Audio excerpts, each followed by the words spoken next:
Hi, this is Kerby Anderson. Each day we take on the tough issues and provide a biblical perspective to them. The topics we cover are wide-ranging: apologetics, theology, prophecy, creation and evolution, intelligent design, marriage, family, child-rearing, the millennial generation, trends in society, politics, economics, business, religious liberty, the Constitution, public policy, foreign policy, military policy, tensions in the Middle East, abortion, homosexuality, pornography, sexual ethics, media, technology, history, and America's godly heritage.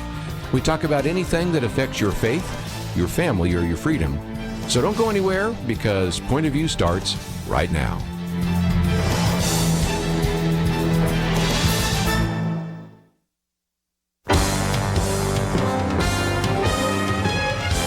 Across America, live. This is Point of View.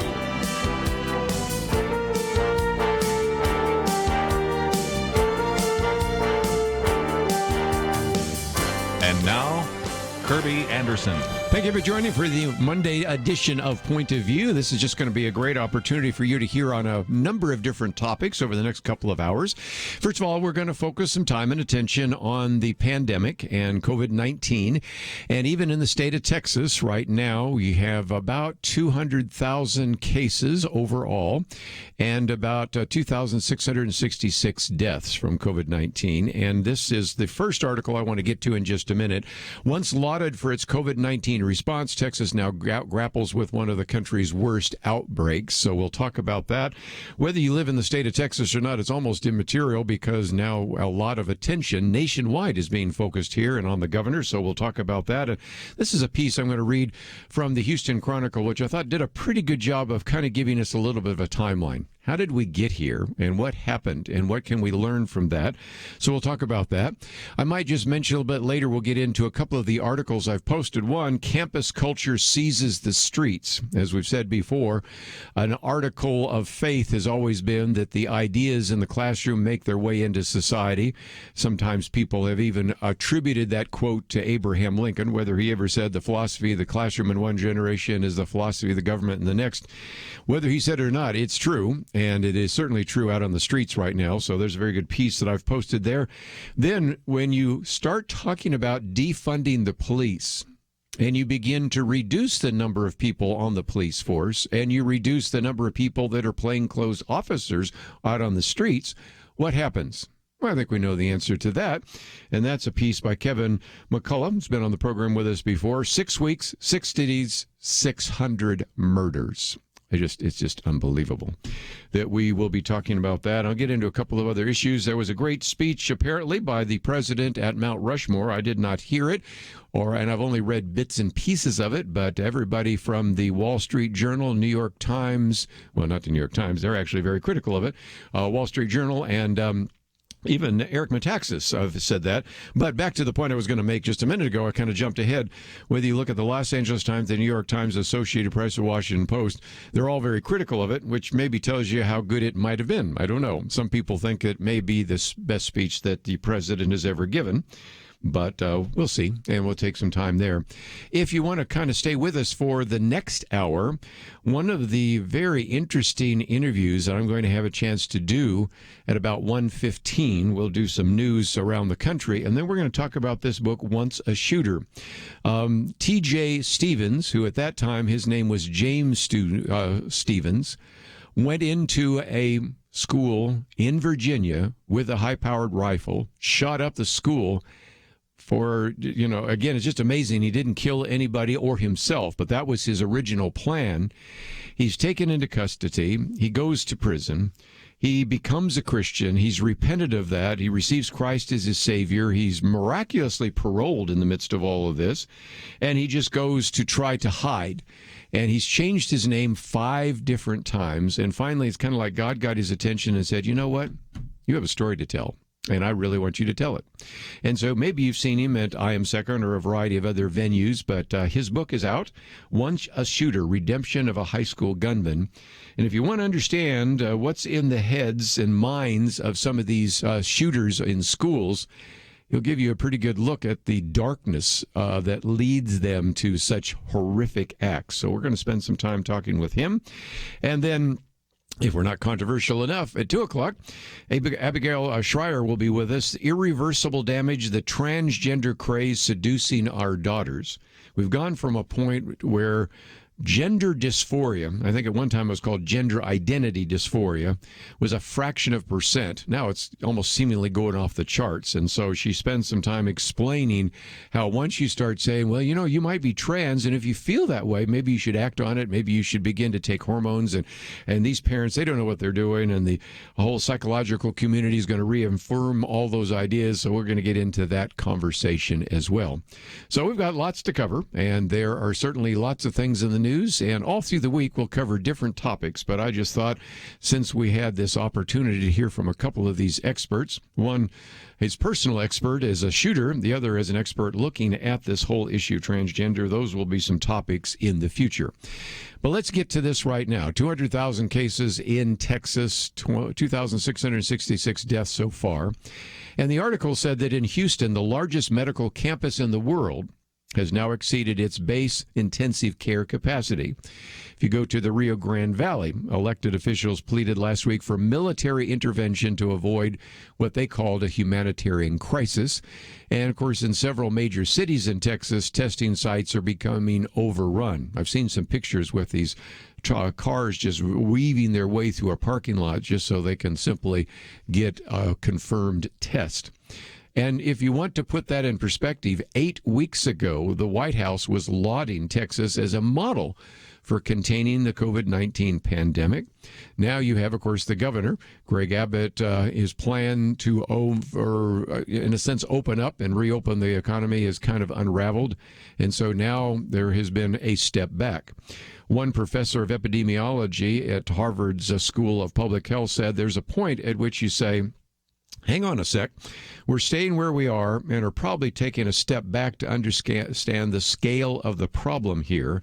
And part of it is that even though we have scaled up the number of tests, as these writers for the Houston Chronicle point out, without the tools in place to test quickly for infections and track those exposed, you're in a sense kind of blinded about how the virus is being spread, and in particular how it was being spread among the younger generation, which I have to say is due to at least two things. This article doesn't say it, but I think you can make the case. Partially due to some of the protest, and for the most part due to any place where young people were in close proximity, which certainly were the bars and some of the restaurants and places like that where there was no social distancing. So again, the argument is that there was a lot of pressure to reopen. By the end of April, nearly 2 million people in Texas had lost their jobs because of the shutdown. That had pummeled not only the national economy, but the state of Texas. An oil bust darkened some of the state revenue forecast, and it's going to be really difficult for whoever is elected to the state legislature to even come up with a budget that makes some sense next year. And so on April 27th, Governor Abbott said he would reopen the state in phases based upon data and guidance from medical professionals. But there were 4 criteria, as you might remember. And then they were like 2-week reduction in cases and other things that would then move to the next step. But of course, there was so much public pressure and a lot of people simply ignoring what was put out there that in some respects we saw a capitulation taking place. And so that gets us to, first of all, just the increase dramatically. And then, of course, you had a couple of mask orders, first done by some county judges, now even by the governor. So I want to come back and talk about this issue of masks and a few other issues. And just a real big question being raised right now as to whether or not the World Health Organization and the Centers for Disease Control actually have the right understanding of how this virus is actually transmitted. More than 200 epidemiologists have signed a letter, which we'll talk about after the break. And then we'll move on to some other topics. But given the fact that one of the biggest issues right now is the pandemic, we'll stay on that topic for a few more minutes right after these important messages.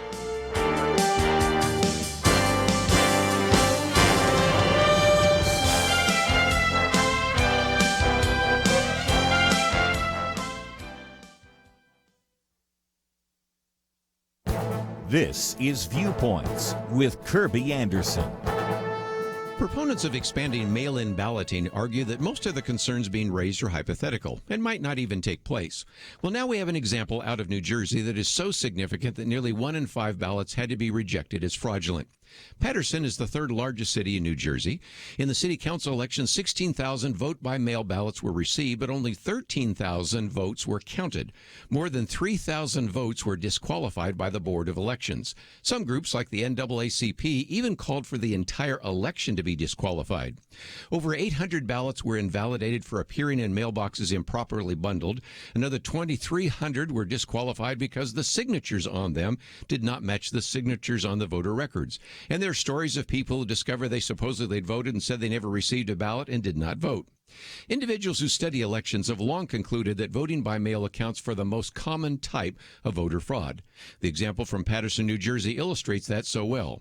It also illustrates how voter fraud can affect very close elections. Initially, a challenger in one seat defeated an incumbent by 8 votes. Consider that this was just a local election, but still ended up with more than 3,000 fraudulent votes cast in a single county in New Jersey. You can begin to extrapolate to whole states that are pushing for mail-in voting to see the potential problem that could arise. We have at least 378 counties in which there are more voter registrations than there are citizens of voting age in the county. Some voters have moved away. Others are registered more than once. Voters who have died are still on the rolls. Mail-in election fraud isn't just a hypothetical threat, it's a real danger. I'm Kerby Anderson, and that's my point of view.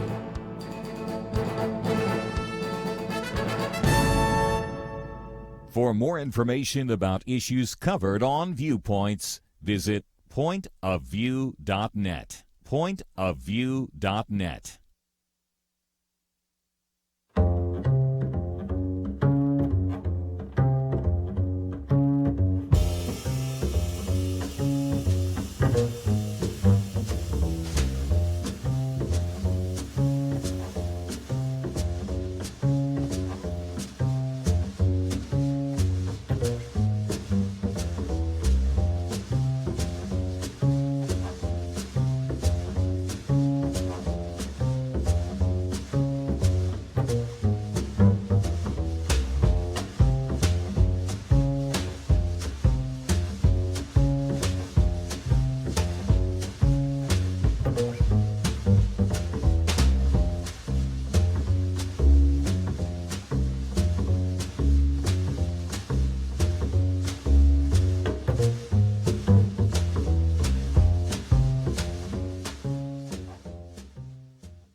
You're listening to Point of View, your listener-supported source for truth. Back once again, let me spend just a little bit of time talking about the rest of this timeline. Then we'll get into the issue of masks, because that shows up a lot in this article.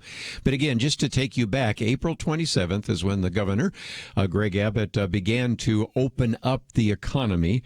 And so doing, had a number of scaled levels. And when you reached one level, we would go to the next. But unfortunately, we kind of moved past this pretty quickly from April 27th to just a few weeks later to mid-May, in which the governor then allowed bars and restaurants to resume with limited capacity. And as a result, that's when you started beginning to see a little bit of an uptick, but the spike has really happened even since then. And of course, here we are now in July with some really significant numbers. And one of the things that the article that I was quoting from talks about is what's called the mask debate. And you're well aware of it if you go out there on Facebook. You actually, in this particular article, say the mask debate, which took another turn Thursday when Governor Abbott issued his own statewide mandate, has sent mixed signals that may have left residents with the impression that face coverings are unimportant. That's a quote from one of the professors at the Perlman School of Medicine, University of Pennsylvania. And, of course, you have in the state of Texas, as this article points out, kind of a Texas antipathy towards masks, even as COVID-19 cases rise. Kind of in an anti-government mindset. We tend to be fairly independent in this state, even somewhat libertarian. And as a result, this has been kind of an ongoing debate to have a mask or not have a mask. And I'll be fair to at least say that we've gotten some mixed messages, even from the Surgeon General, even from Anthony Fauci and others. But I thought it would be good for just a minute, since the mask issue is one that keeps surfacing at least so you can get some of the facts. This comes from Jim Dennison, who's been on the program with us many times before. He is the resident scholar for ethics with Baylor Scott and White Health, which is the largest nonprofit healthcare system in Texas. And he actually took the time to answer the 4 medical objections to wearing masks, because we hear people saying, well, they don't do any good, they decrease my oxygen, whatever it might be. So let me just take the 4 real quickly. And if you'd like to see more, just go to Dennison Forum and you can read it, because each one of these have links to then the actual research studies so that you can read them for yourself.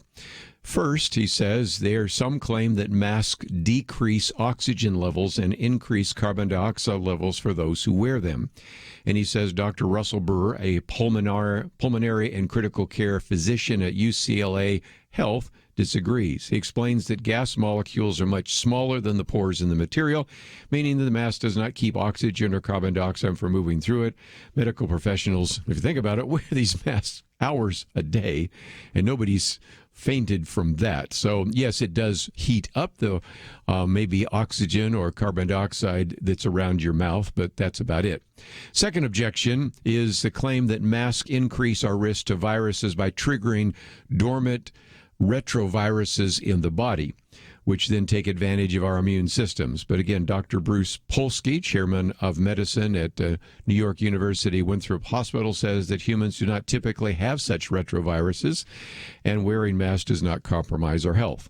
Number 3, and I run into this more than any other, the objection is that masks cannot prevent the virus from entering our bodies, comparing the virus to a mosquito going through a chain link fence. How many times I've seen, I wanted to keep mosquitoes out of my backyard, so I put up a chain link fence. Did it work?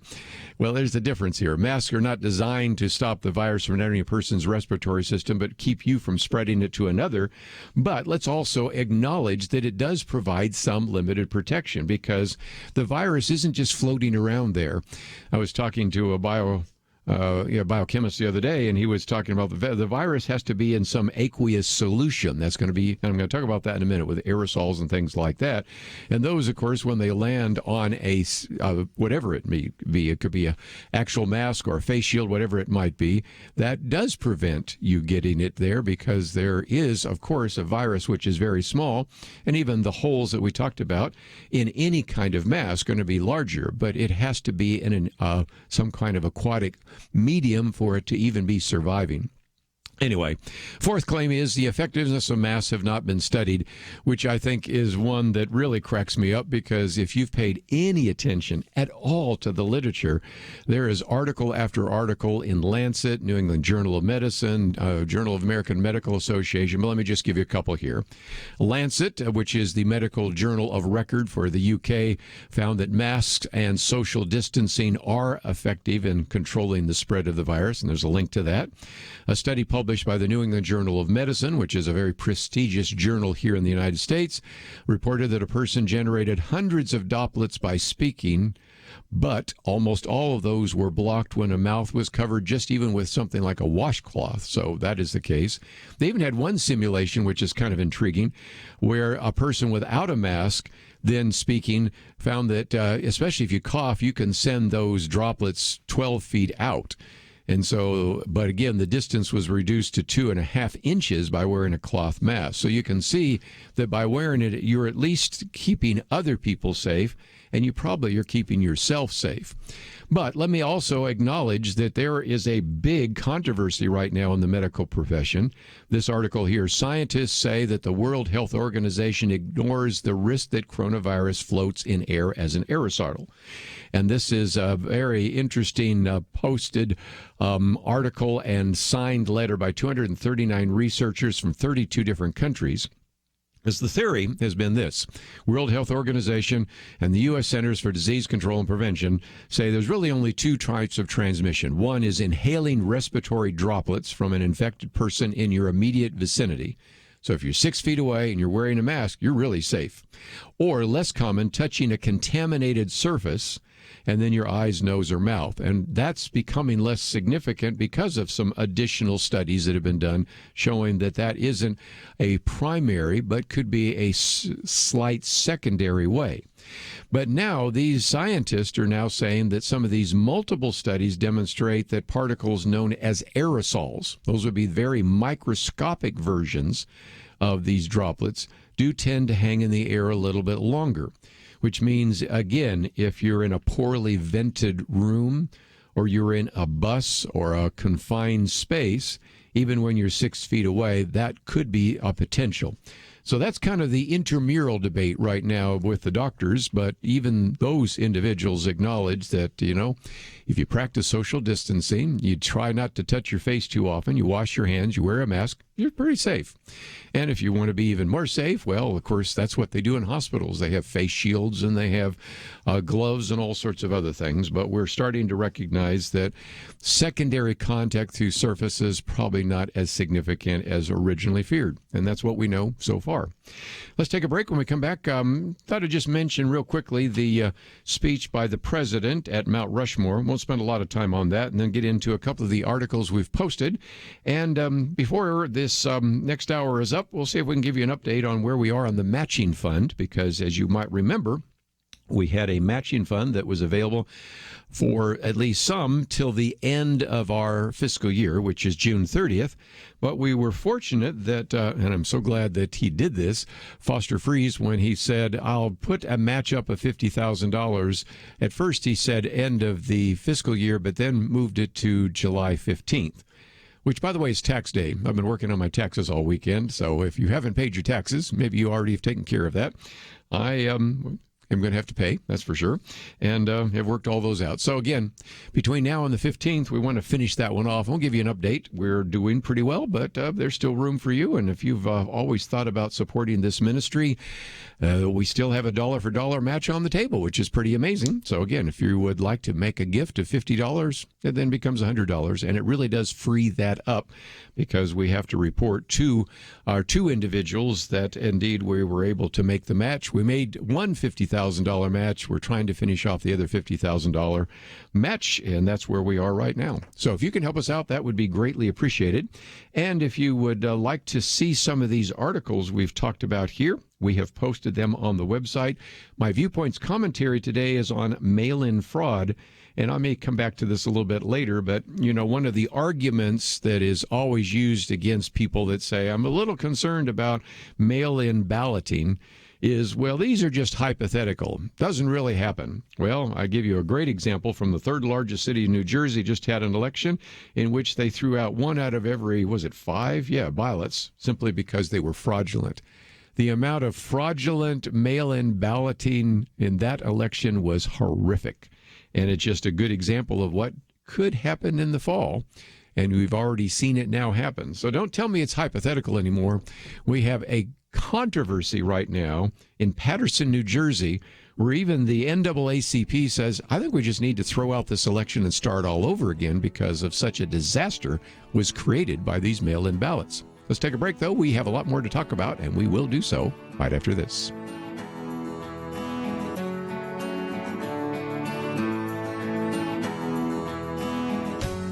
(2020).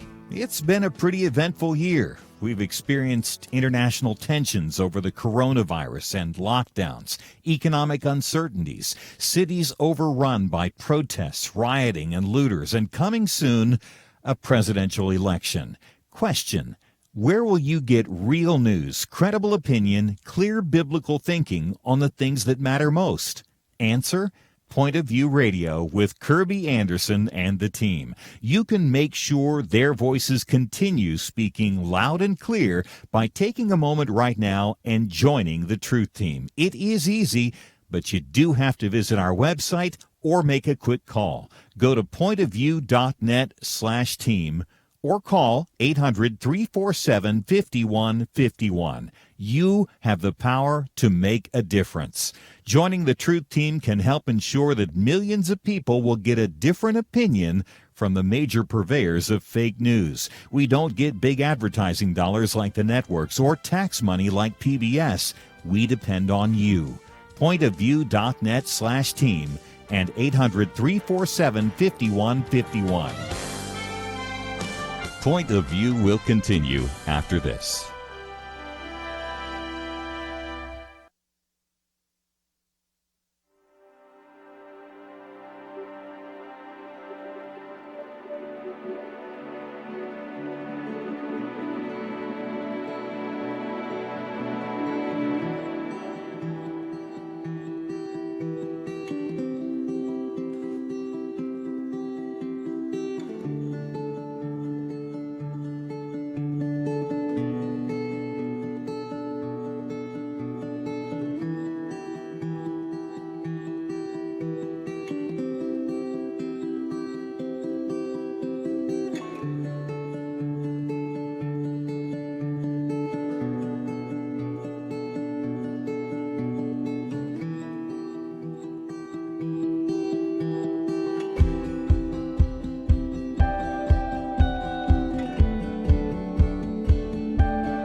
You are listening to Point of View. The opinions expressed on Point of View do not necessarily reflect the views of the management or staff of this station. And now, here again is Kerby Anderson. I'd like to join our conversation, 1-800-351-1212. You know, we had, of course, the 4th of July weekend, and I know the president was going to Mount Rushmore and heard all sorts of criticism about that. And then on Twitter, I don't go to Twitter that often, but I looked a little bit and saw some people saying that this was an incredible speech by the president. In just a minute, I'm going to quote from Wall Street Journal, said it may be one of the best speeches the president's ever given. And I hate to be so blunt, but maybe that's a low bar anyway. But nevertheless, nevertheless, let's give credit where credit is due.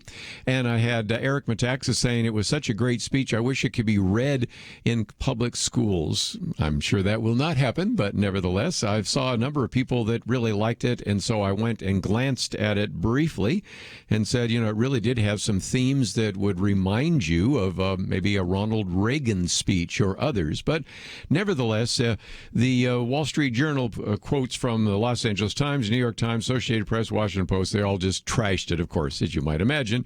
I love the one on the Washington Post. The warns of a left-wing cultural revolution in a dark speech ahead of the Independence Day. Why would he talk about a left-wing cultural revolution? Oh, I know, maybe because of what's been happening in the streets over the last couple of weeks. But nevertheless, let's get to the editorial board that put it this way. President Trump delivered one of the best speeches of his presidency at Mount Rushmore, and for evidence, consider the echo chamber headlines above. And of course, they're all trashing it.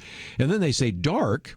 And said, most respects, Mr. Trump's speech was a familiar 4th of July ode to liberty and U.S. achievement.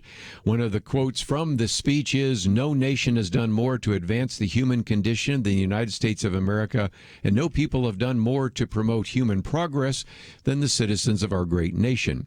And so they went on to say, contrary to the media reporting, the America Mr. Trump described as one of genuine racial equality and diversity. He highlighted the central ideal of the Declaration of Independence, that all men are created equal. As he rightly put it, these immortal words set in motion the unstoppable march of freedom that include the abolition of slavery more than a half century later.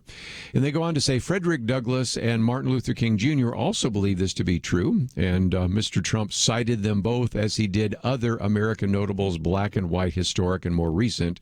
There was not a hint of racial division in his words, except for those who want to distort their meaning for their own political purposes.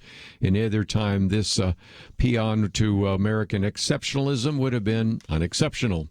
And so they say, let's say that Mr. Trump, as they say, is by far from the ideal spokesperson for some of these messages that he has given to sometimes politics of division.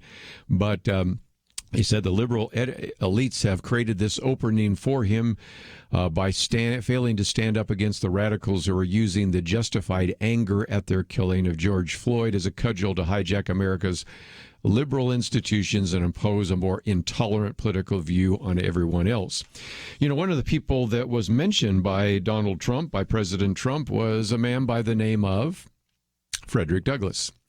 Frederick Douglass, if you're not familiar, and apparently some aren't because they just tore down his statue, Frederick Douglass was a slave and escaped slavery in Maryland and made his way to, for example, New York. The statue, by the way, was in Rochester, New York.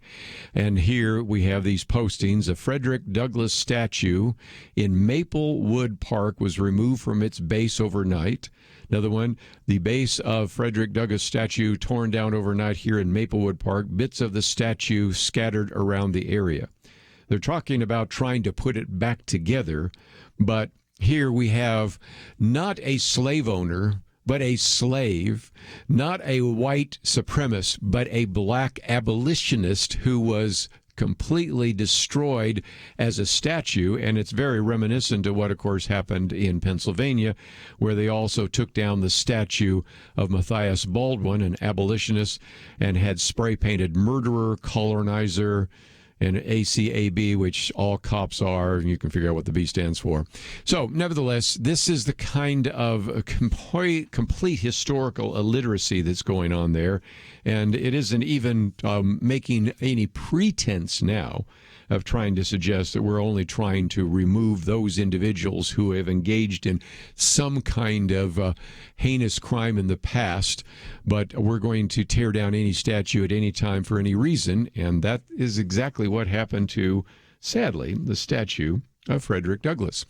And if you don't see the irony here, the other day the House of Representatives actually voted for the possibility that they might name this new state, the District of Columbia, which is not going to happen, something like this, based on Frederick Douglass or some name like that. And here they're pulling down the statue of the person that would be the namesake for what could have been the 51st state. It's not going to happen, but I just thought I'd point that out as well. One of the articles I've posted, though, is just a reminder that what happens in the classroom is happening out in the culture. What's happening in the classroom and on the campus is happening out in the streets. And John Ellis wrote this very good piece in which he calls it Campus Culture Seizes the Streets. He's an emeritus professor at the University of California at Santa Cruz. And if you're not familiar, Santa Cruz is one of the more progressive universities. As a matter of fact, I've had various friends that graduated from high school with me that went to Santa Cruz where they did not give grades, which makes it real hard to get into graduate school sometimes. So it's a very progressive school. But nevertheless, he points out that there is a very well-known professional standard for college professors. And it says, quote, taking unfair advantage of the student's immaturity by indoctrinating him with the teacher's own opinions before the student has had an opportunity to fairly examine other opinions upon the matters in question, and before he has sufficient knowledge and ripeness of judgment to be entitled to form any definitive opinion of his own. And so this was a warning not to take advantage of students. And of course, that's exactly what is being done in this particular case. And he says a little bit later in the piece, which you can read in its entirety, that bitter experience has now shown us that those rules were there for good reasons. Educators used to understand that politics would destroy academia's public credibility and the internal ability to function. Political ends would stifle free inquiry. Tribalism would erode analytical thought, and emotion would replace reason, all of which has happened. This is basically the summary that you find in the first few chapters of The Coddling of the American Mind, which we've talked about here before. And he says, universities used to be a place where the major political and social issues of the day could be researched and debated. The results of this careful thought analysis were used to make political debates in the wider world more realistic, better informed. All of this has been turned on its head. Now you have basically partisan passions, fierce, one-sided advocacy of dangerous and destructive ideals. And to put this in perspective, he said part of this is simply because we've changed the whole complexion of the university. He quotes from a 1969 Carnegie Commission study on higher education that at that time, this is 1969, found that Democrats outnumbered Republicans, but it was 3-2. The most recent study we have now, which was done just 2 years ago, now the ratio is 13-1. And as I've pointed out in some of my commentaries, even the 1 is sometimes suspect. But nevertheless, you can see that what you have now is no opportunity to hear the other side because only one side is put forward. And if anything, the argument they're making now is that ratio of 13-1 is going to rise as younger professors skew further leftward. And without the clash of any contrasting views, nothing slows the slide from academic rigor to folly and fantasy. So in some respects, what we see out there on the streets is what we've seen on the campus for many years. And if you've been a long-time listener to Point of View, going all the way back to the founding of Point of View, when Marlon Maddox began it in the 1970s, we went up on satellite in the 1980s, and when I had a chance to sometimes participate with him as a guest, and then later in the late 80s even as a co-host or a guest host, we have been talking about what's happening on the campus. I've spent many years speaking on college campuses and can tell you that these ideas are making their way out into the streets. And as a result, the sad reality is that they're not getting an alternative viewpoint. But even more interesting in this article, which I skipped over in the interest of time, it also points out that we don't really necessarily end up graduating students that know very much. One of the arguments from this book that came out a couple of years ago points out that these undergraduates at 24 universities are progressing through higher education without any measurable gains in general skills like critical thinking, complex reasoning, or writing. And so as a result, you end up with young people that don't know their history, aren't able to reason through their arguments, and simply are full of emotion, but not a whole lot more. And if that doesn't look like the college campus today, and in a sense, what we see out on the streets, I don't know what else does. Let's take a break, though. There are consequences to saying we're going to defund the police, and that's my second article. 6 weeks, 6 cities, 600 murders. We're going to look at the top 3 cities and then 3 more and just help you understand there are consequences when you say, we want to get rid of the police. The criminals pay attention, and it's not good. We'll be right back.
Now, back to Point of View, your listener-supported source for truth. Time for a few more minutes. Our second article today, I just thought you might want to read, by Kevin McCullough. And what he simply took the time to do is look at 6 of the nation's largest cities. The first 3 are the top 3, and then we have 3 more, Washington, Philadelphia, and Baltimore. But we'll look at New York, Los Angeles, and Chicago.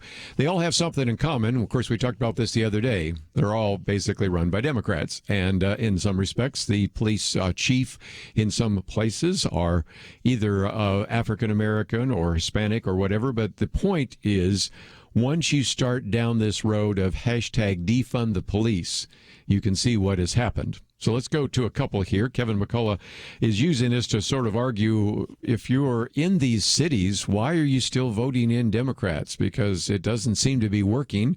Why don't you try something different? But again, that's probably not going to happen. But let's first of all go to New York, and the mayor there is a Democrat, and he's been pretty much perceived as anti-police. Matter of fact, interesting enough, I did not know this until Kevin McCullough dug this out. His wife recently imagined the city as Nirvana if the New York Police Department were eliminated altogether. I can't even take these people seriously, but okay. It says thus far, homicides are up 21%, shootings are up 46%. The mayor's agenda, including emptying the prisons, such as Rikers Island, Very dangerous place. Bail reform, letting perps walk through before the paperwork is completed. And then, of course, the effort to defund the police already have taken 600 anti-crime units out of commission. So that's New York City. Let's go to our second largest city, Los Angeles. June saw disturbing trends, an increase in the month's first week of by 200%, an increase of 250% homicides, and a 56% increase in shootings. And that's while the Los Angeles Police Department already has received a $150 million cut, and I think we were talking about much larger ones in the future. So that's New York, that's Los Angeles. Let's like our third largest city, and that's Chicago. Well, there it has just been horrific. Year-to-date, shootings have eclipsed 1,508 for 2020, putting them already ahead of all the shootings that took place in 2019 by an additional 350. This will be the worst year ever, perhaps, in Chicago. To date, homicides are at 254, placing them ahead already of the number of homicides in 2019. It's only July, so you can figure out where this is taking us. Then the Cook County Board voted to eliminate and defund the police. 11 city aldermen raced to demand that not a single penny of the $333 million in federal dollars given to law enforcement would go to the police. And so various proposals are being considered to cut funding by more than $30 million in current spending. Now, if you're in the police force and you're in Chicago and it's just almost carnage out there in the streets, and you see that they will not actually even allocate hundreds of millions of dollars in federal grants for your department, and they're going to, in addition to that, cut another $30 million out of spending, what are you going to do? I think you're going to go find another place to work, aren't you? And it's just going to go from bad to worse. Okay, let's take three more cities since Kevin McCullough took the time to do that. How about Washington, D.C., the nation's capital? It was a disaster over the weekend, if you haven't seen some of the reports, and I think the mainstream media hasn't even covered it very well. Year-to-date, homicide numbers are already 13% higher than this time last year, but nevertheless, the District of Columbia Police Department is slated to be defunded by more than $15 million. You can see where that one's taking you. Philadelphia, shootings are up 67%. Victims of armed violence are up 29%. Homicides are up 25%. And of course, you can imagine what happens. That is, the decision has been made by those in authority there in Philadelphia to cut the police department by $19 million. One more. You get the point. Baltimore, as consistently one of the most dangerous cities in America. Most people don't realize that. With a 5-year streak of more than 300 murders each year in Baltimore. This last year, Baltimore set a record of 348 homicides, yet it looks like they will be outpacing last year's record and make this the most dangerous year yet. And, of course, the city fathers in Baltimore want to defund the police by $22 million. If all these numbers come fast and furious and you'd like to post them on your Facebook page or use them in a letter to the editor or something like that, feel free to do so. So Kevin McCullough then asked some good questions. Why did all these cities take such violent turns? Is it because the leadership capitulated to the anger of the mobs as opposed to thinking clearly and strategically about an effective response? Or do these Democrat-run towns literally operate with denial about good and evil? How else can you explain, he says, in the city of Minneapolis, where a nation watched in horror about the murder of an innocent man, that within 30 days they would record 1,600 shots fired and then respond by voting to dismantle its police operations altogether. So there's just a little bit of a look, and if you wanted any evidence statistically on what happens when you start saying we're going to defund the police, I think 6 weeks, 6 cities, 600 murders. That piece will probably give you a pretty good idea. My commentary today is on mail-in fraud, and of course there's a real push right now to not only have the number of states that already have mail-in balloting, but to increase that dramatically because of the pandemic. And the argument that has come back it's a fair argument, is, well, you're pointing out possible problems, but we'll fix those. I've had an ongoing Facebook debate with some people who say, well, I think we can fix these problems. And I'm going, yeah, we can, but we're not. And these aren't so hypothetical now, because in the third largest city, which is Paterson, New Jersey, they had a city council election. 16,000 vote by mail ballots were received, but only 13,000 were counted. I'm rounding the numbers off. You can see those on the website, which means that more than 3,000 votes were disqualified by the Board of Elections. Over 800 of those were invalidated because they appeared in mailboxes improperly bundled. Another 2,300, almost 2,400 were disqualified because the signatures on them did not match the signatures on the voting records. Oh, what a surprise here. And so then you had stories of people that discovered that supposedly they had voted in the city election and said, I didn't receive a ballot, and I guarantee you I did not vote. And so, as we've pointed out on this program many times before, individuals who study these elections, like Hans von Spakovsky, who was part of the Federal Elections Commission, and others, have concluded that probably the place where the greatest amount of election fraud can take place is in voting by mail, because you don't have anybody watching who's actually voting. You don't have an honest chain of occupation. You don't know how many of these were picked up in a mailbox and filled out. You don't know any of this. And again, you might say, well, most of these elections aren't close. Oh, yeah, in Paterson, New Jersey, the challenger in this election originally was going to be seated because he actually received 8 votes more than the incumbent. Now it was 1,729 to 1,721. Now it's in limbo. I think they might have to do another election, but just recognize this is just one local city council election in New Jersey. Extrapolate that to the country.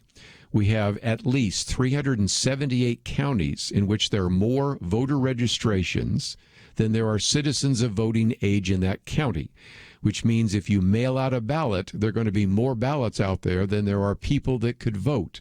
And of course, they show up in all sorts of different ways. You don't know who's actually filled them out. And so, again, my conclusion is mail-in election fraud isn't just hypothetical anymore. We have a perfect example right out of the third largest city in New Jersey. Let's take a break. We'll get into some news, and then we're going to talk about Once a Shooter. Fascinating conversation, all that coming up right after this.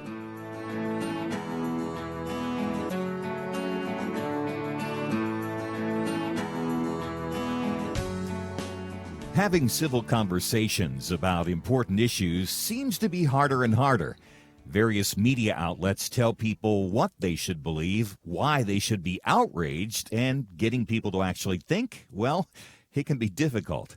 Whether it's the gospel, tax issues, social policy, or just about anything else, you need to have solid information and clear thinking to address the hard issues. You need God's truth applied. And that's what you get in less than 2 minutes with Point of View's Viewpoints Commentary, a daily resource to help you be informed and think through the things we need to be talking about. It is free and will arrive in your inbox each day when you visit pointofview.net/signup. Sometimes we know we should say something, but we're silent because we're not quite sure what to say. Viewpoints Commentary can help you break the silence and change the narrative. It can make you a more equipped agent for truth. Get your free subscription to the Viewpoints Commentary at pointofview.net/signup. pointofview.net/signup. Point of View will continue after this.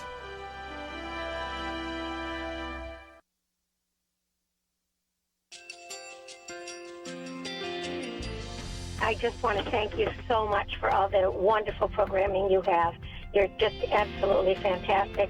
I recently started listening to Point of View, and I really found it interesting because of the different subjects you cover. Thank you for that. I really appreciate everything that you do in keeping us informed. Thank you, Kerby, for everything that you have been doing. I appreciate all the work that you're doing, advocating for the Word of God. Thank you so much. Point of View, I think, is absolutely necessary because it's a Christian perspective, a biblical worldview perspective, and receive very current, up-to-date information about what is really going on, week to week in our culture, which is changing so rapidly, and yet it's morally sliding backwards. Yeah, I'm just, first of all, I thank you guys. Y'all's program is wonderful, and enjoy it every day. I learn so much every time I listen to it. Point of View Radio Talk Show.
Hi, this is Kerby Anderson. Each day we take on the tough issues and provide a biblical perspective to them. The topics we cover are wide-ranging.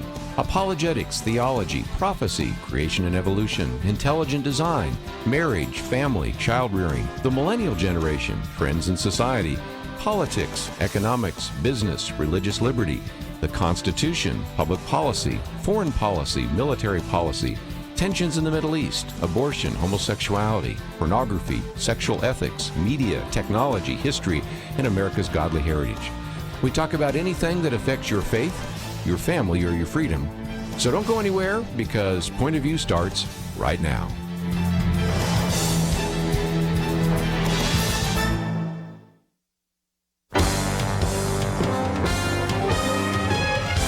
Across America, live. This is Point of View.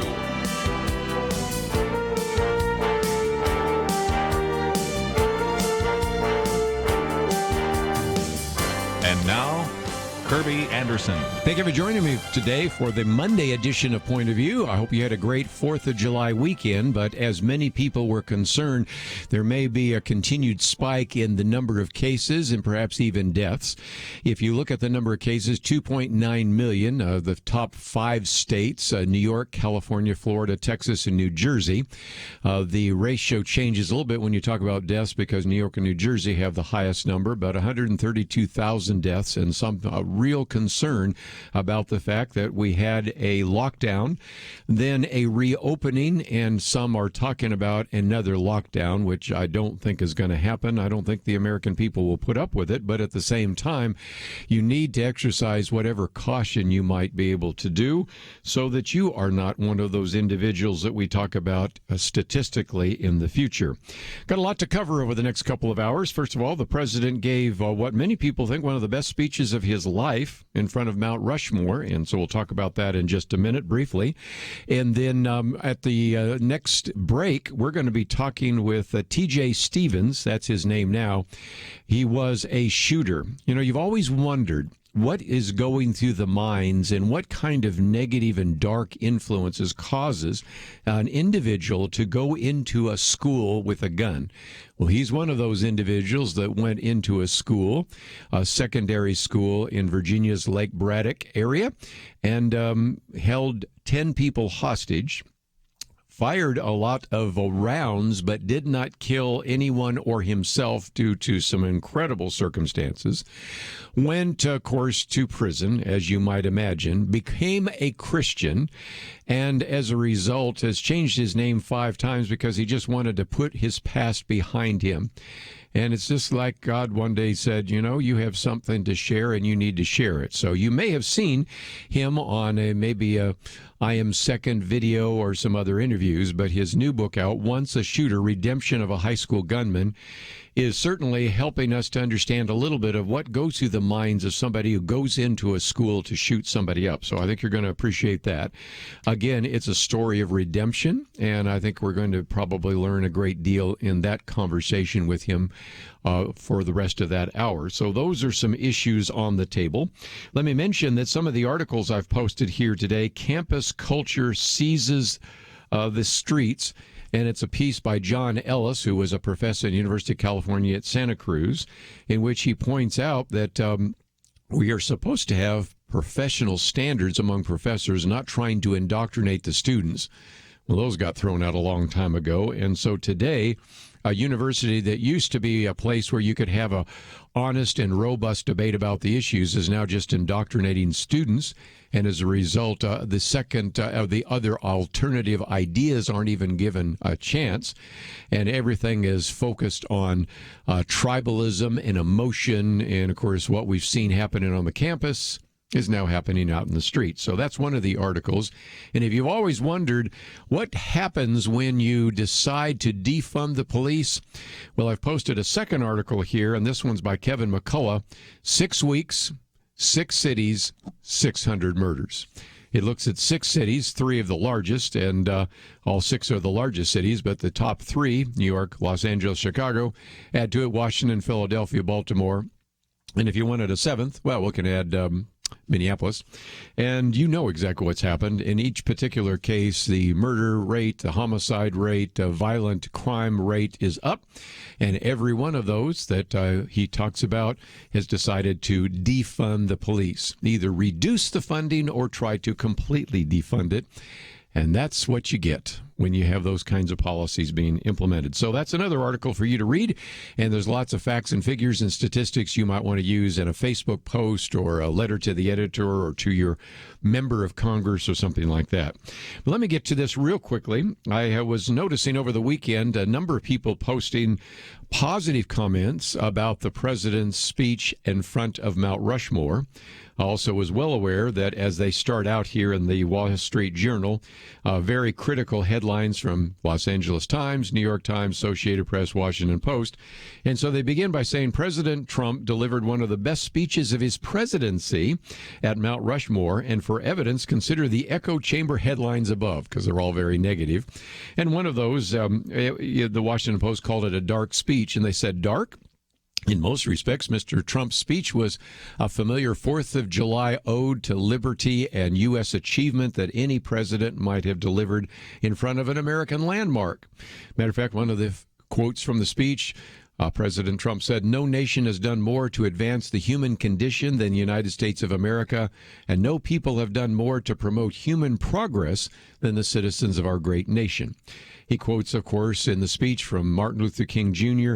and Frederick Douglass. And I thought I would point out that Frederick Douglass, you might say, who's he? I hope you would know, but obviously a lot of the vigilantes out on the street, a lot of the rioters out in the street don't know, because Frederick Douglass was a slave. He escaped slavery in Maryland, came to New York and other places, and there is a statue of Frederick Douglass, or was a statue of Frederick Douglass in Rochester, New York, in Maplework Park. It was brought down. So here you now just have an abolitionist, an African-American slave who was an abolitionist whose statue has been brought down. We talked a while back about how the other abolitionist, Matthias Baldwin, who was an abolitionist, and that one was spray-painted murderer, colonizer, and a variety of other things. And so you obviously are seeing individuals being torn down that are even African-American, even abolitionists, even fought the slave trade, fought slavery, and they get taken down just as well. So there we go. And so if nothing else, one of the other parts of the speech where, again, Donald Trump said, we must demand that our children are taught once again to see America, as did Reverend Martin Luther King, when he said that the founders had signed a promissory note to every future generation. Dr. King saw that the mission of justice required us to fully embrace our founding ideals. He called on his fellow citizens not to rip down their heritage, but to live up to their heritage. And, of course, Wall Street Journal, not necessarily a fan of President Trump. They said, Mr. Trump is far from the ideal spokesperson for these messages, given that he's often used the politics of division himself. But liberal elites, they say, has created this opening for him by failing to stand up against the radicals or using the justified anger at the killing of George Floyd as a cudgel to hijack America's liberal institutions and impose their intolerant political views on everyone else. A lot of evidence that we will be looking at later this week on the so-called cancel culture. And there's a lot more to find in that regard. But nothing else. This was a speech that I saw that Eric Metaxas said, I wish it could be read in public schools. Not going to happen, of course. But the point they're making is that if it weren't of course, Donald Trump, President Trump, the argument, they said, is in any other time, this particular speech to American exceptionalism would have been unexceptional. But you can see from the headlines that actually are in the Wall Street Journal article from the Los Angeles Times, the New York Times, Associated Press, and Washington Post that whenever all of them disagree with what the president said, maybe he had something that was worth reading and listening to. Let's take a break, though. We're going to talk about the redemption of a high school gunman right after these important messages.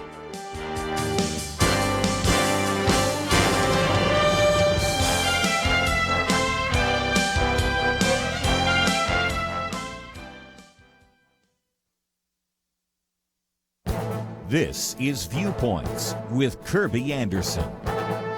Proponents of expanding mail-in balloting argue that most of the concerns being raised are hypothetical and might not even take place. Well, now we have an example out of New Jersey that is so significant that nearly 1 in 5 ballots had to be rejected as fraudulent. Paterson is the third largest city in New Jersey. In the city council election, 16,000 vote-by-mail ballots were received, but only 13,000 votes were counted. More than 3,000 votes were disqualified by the Board of Elections. Some groups, like the NAACP, even called for the entire election to be disqualified. Over 800 ballots were invalidated for appearing in mailboxes improperly bundled. Another 2,300 were disqualified because the signatures on them did not match the signatures on the voter records. And there are stories of people who discover they supposedly had voted and said they never received a ballot and did not vote. Individuals who study elections have long concluded that voting by mail accounts for the most common type of voter fraud. The example from Paterson, New Jersey illustrates that so well.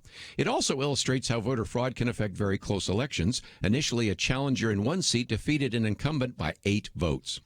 Consider that this was just a local election, but still ended up with more than 3,000 fraudulent votes cast in a single county in New Jersey. You can begin to extrapolate to whole states that are pushing for mail-in voting to see the potential problem that could arise. We have at least 378 counties in which there are more voter registrations than there are citizens of voting age in the county. Some voters have moved away. Others are registered more than once. Voters who have died are still on the rolls. Mail-in election fraud isn't just a hypothetical threat, it's a real danger. I'm Kerby Anderson, and that's my point of view.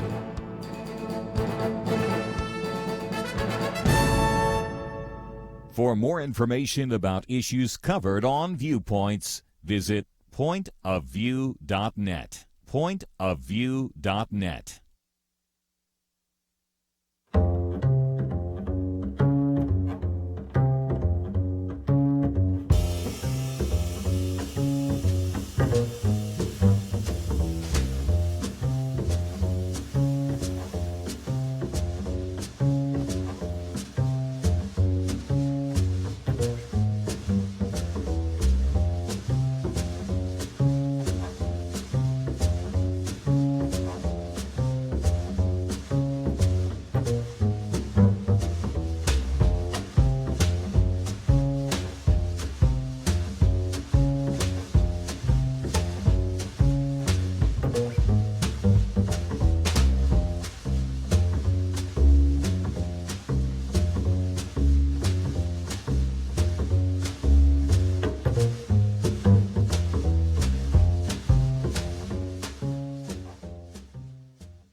You're listening to Point of View, your listener-supported source for truth. If you've been listening to Point of View any length of time, you know that we spend some time trying to understand why some of these shootings take place in public arenas, especially in schools. We've tried to understand some of the motives. We've talked about some of the issues and some of the safety factors that we can address. We've, of course, even talked about shooters that go into the church, and we've talked about sheepdog attempts to protect congregants and things of that nature. So this is something that we've talked about for some time. This may be the first time we've ever had a chance to talk to an individual that was one of those shooters. And that, of course, took place, as I mentioned just a few minutes ago, back in 1982. That time, his name was James Stevens. Going to be talking with TJ Stevens. He's changed his name 5 times as far as I can determine here, so we'll explain that. But after going in and shooting up the place and holding 10 people hostage for 21 hours, he was not physically harmed. No one was physically harmed. He goes, of course, to prison, is in solitary confinement for a long period of time, but then miraculously paroled, and then becomes a Christian. And by the way, not only Christian, played the role of Jesus in a passion play in Washington, D.C., a singer and songwriter. TJ has performed at the American Country Music Awards, is the president of a concert promotion company, Stevens Music Group, and lives in Winchester, Virginia, and joins us now by phone. TJ, thank you for joining us today here on Point of View. Hey, Kerby, thank you for having me. I might just mention that some people may have seen some of your, I Am Second videos and some other kinds of things, but this is a book that is published by Salem Books, which is an imprint of Regnery. We have information about it in case people would like to read it. a gripping story, to say the least. But again, take us back, if you can, to 1982, this darkness that caused you to want to kill yourself, and then you hear a voice that says, no, don't kill yourself, go kill them, then kill yourself. And just kind of give us a sense of what was happening back in 1982 to you. Well, Kerby, I think you just said it right there. The appropriate response to brokenness is our sins. And at that point, I was already dead. What I mean by that is I was not, I was breathing. I was, my brain was functioning, my heart was beating, but I had no life within me. And so the first thing that I need to tell your listeners is that one thing you never want to do is this blame game on things around you for making you make a choice like this. There is no excuse for it. It's a cowardice decision. It's free will that God has placed within us. So the elements and all the red flags, yes, they were all there, but I chose the wrong path. And I just want to make sure that you understood that this is an accountability issue for me as well. So being in that situation, I was abused as a child. Yes. Watched my mom be abused, and it was a stepfather situation. But I think what happened was, Kerby, that there were years of culmination of just total this anger building within an individual, within a child. By the time I got to the point of this school situation, if I would have had a mentor, somebody to really put me in my place, kind of a tough love situation, and really set me straight, yes, and show me, what truth really is, what love really is, what all those things that are important to God. And I would say if that happened before, it may not have happened, but I could tell you within the school itself, God himself was my mentor. He came to me within that school, and you can read more in the book about that, but there were so many things that happened during that time. But the first 30 minutes inside of any shooting, I can't speak for all shooters, but I can speak for myself. The rage was the worst. Yes. Because my goal was death. I shouldn't be speaking to you right now. I should be dead. I should not be speaking to you in any way, shape, or form, Kerby. So every breath, every word I say to you is a gift from God, for me, seriously. It is. And I'm grateful for your show. I'm grateful for your listeners. And I'm grateful for Reginald to actually look at this story and see hope in it, put in kids' hearts that are just totally lost in our country. So there's so many details within the story itself. If people look in the book, they can actually see those details as they roll along. Let me talk about just how you thought originally you were going to kill yourself. And, of course, you had the rifle you got when you were 16, and you put the various rounds in and then disengaged the safety, and your hands were shaking, and you put, of course, the muzzle up to your mouth, and instead of hearing a blast from a single shot of a fully loaded rifle, you heard a voice saying, "You want real peace? And if you do it my way, I'll give you real peace, and we'll show them." So it turns you from actually killing yourself and just being a suicide statistic into a shooter statistic, because then all of a sudden it's like, okay, this rage I was going to turn on myself, I'm going to now turn it on them, then kill myself.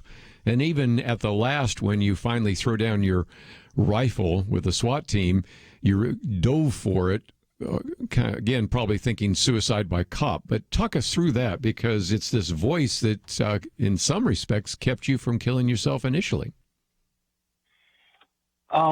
So yeah, there's kind of a backstory to that, to the bedroom situation the night before. I had contemplated and actually tried suicide several times before that point. One time I went in the woods and put a rope over a limb and put it around my neck and put a chair under me and just danced with it under my feet, just kind of tempting death, because I think at that point it was the only thing I really had control over, because I knew it was waiting for me back home. And another time I drank poison and got very sick, obviously. So both times was not, I don't think I was at the point of actually pushing forward to actually go through with it, but it was kind of that dancing with death at that point. And then as far as the bedroom situation, yeah, that was that was on my, and I'm sorry, I gotta actually relive it to speak it, but that was the end. I was done with self. I was done with who I was as a sinner. And I just hated what I became. But that mountain that grew in that 7 mile deep ocean, it grew and finally crested over the ocean. And what tipped it was a girlfriend breakup. But a culmination of all this darkness was just within me. And so at the point that talking about the voices, I believe people talk to themselves all the time. They talk to God all the time. Some people even hear from them. But when we talk to Satan, we become this crazy person that people see. But I tell you, the conversations are real. And I don't recommend them to anybody to actually have that conversation. But they are real. Now, God gave us free will not to go there, not to have that perception of darkness and to stay away from that darkness. But when he saw, I think what happened was he saw that I had crossed over death within myself. And then once he saw that I was this tool, I've got an easy one here to use. He gave me that peaceful voice of, hey, I'll give you what you want. If you just go do it my way, I'll give you the peace you're looking for. And so at that point, I was pretty much, I'd already crossed over. I'd already pushed the trigger per se. Yes. So now I'm just a dead man walking. And that is so real when we hear that. I was a dead man walking into that school because I wanted to be dead as well as the destruction around me. And somebody asked me, said, hey, why don't you just go find your stepfather and shoot him? And, no one's ever asked me that question before, but I believe it's because I wanted him to suffer.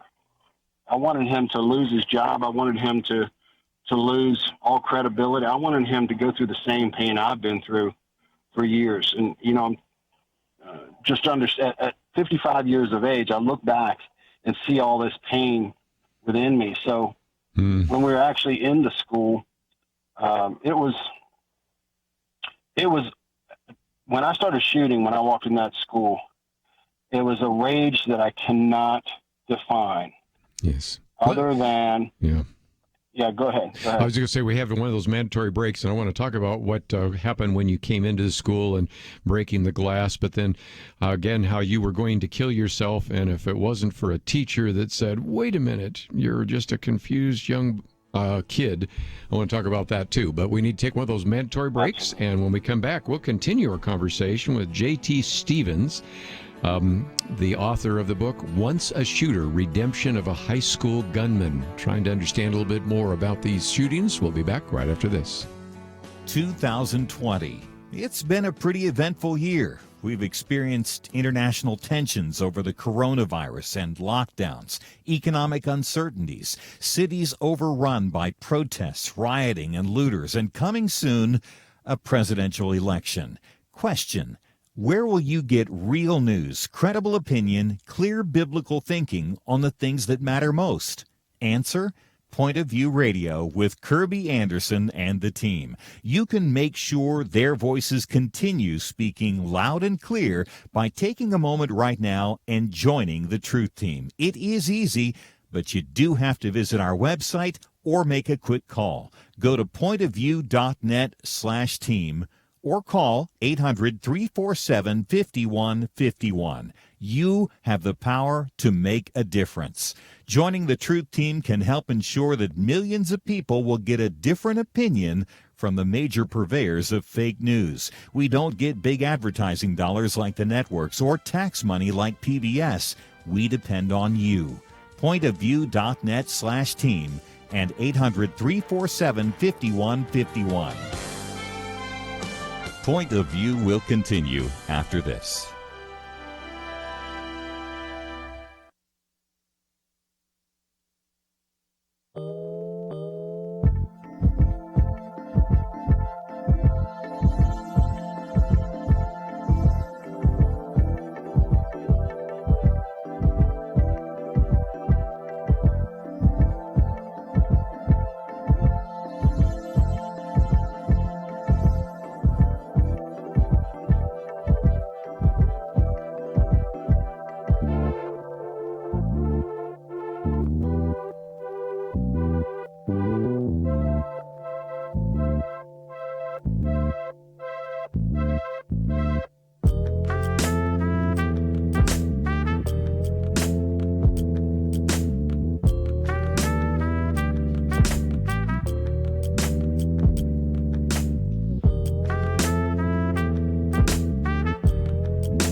listening to Point of View. The opinions expressed on Point of View do not necessarily reflect the views of the management or staff of this station. And now, here again is Kerby Anderson. TJ Stevens with us as we talk about his book, Once a Shooter. If you'd like to know more about that, you might be able to find the book in your local bookstore, but we have a link to it on our website, pointofview.net, so you can get it in hardback or Kindle. We also have a link to the I Am Second Conversations. This is powerful as well because you have TJ Stevens, who was a shooter, and also Beth Nemo, whose daughter was killed at Columbine. And so you have somebody who was affected by a shooting talking to someone who was a shooter. So that is available. And, of course, we also have a link to TJ Stevens' Twitter page and Facebook page and a variety of others. So lots of great resources.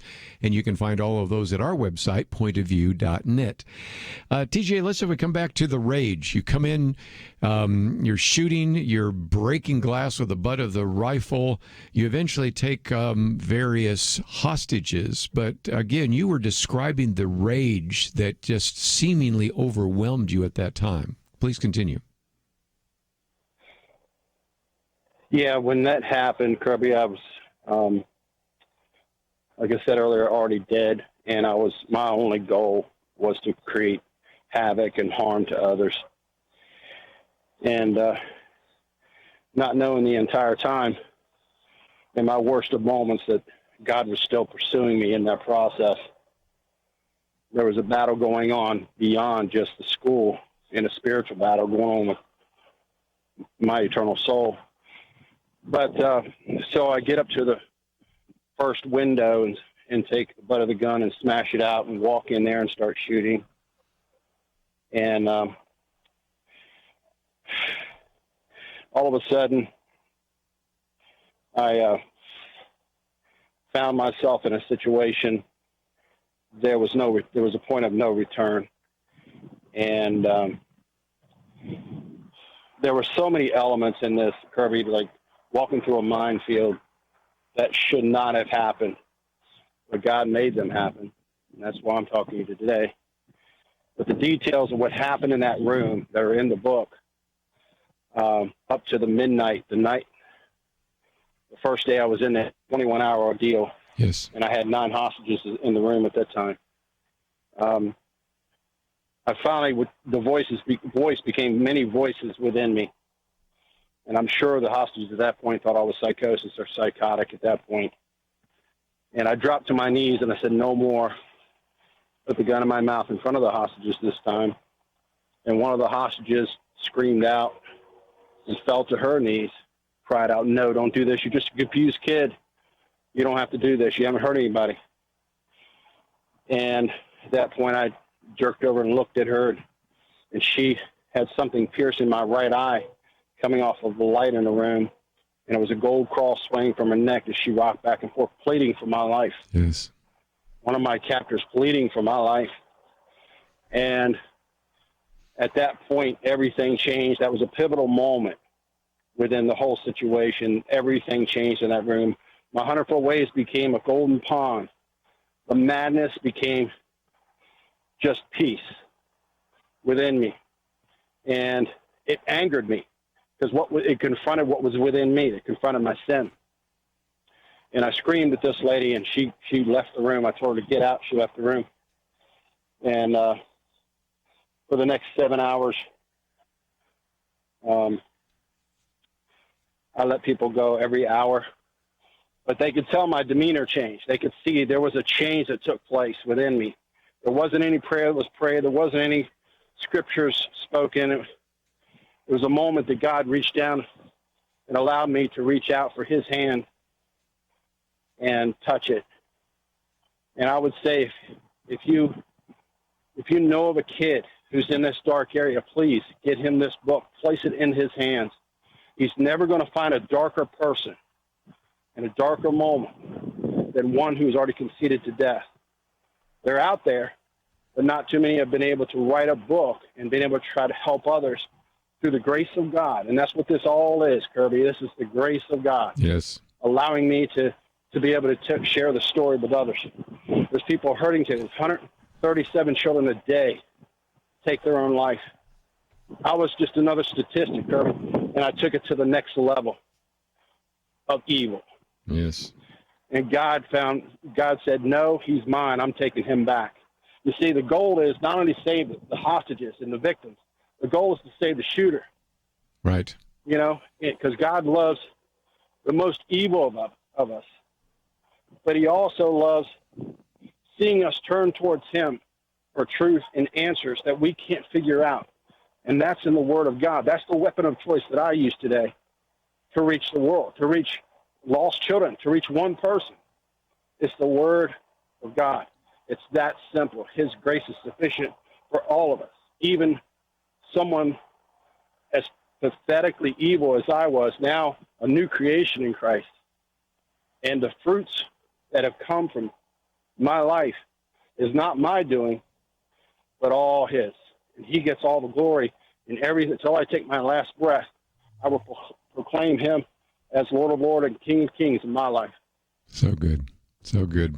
Let's, if we can, some people wonder, well, what happened next? And you were facing up to, I guess you figured out, your attorney said maybe 144 years in prison. You end up, of course, in the Mecklenburg Correction Center, the correctional center, because in some respects, we may never have seen you, but due to a number of circumstances, you not only accepted Christ and began to follow him, but you also are out and have an incredible testimony, which I hope some of our listeners might think about having you come and share at their church or their conference. But fill in the rest of the gaps, because some people are thinking, okay, what happened next? Can you kind of fill that in for us?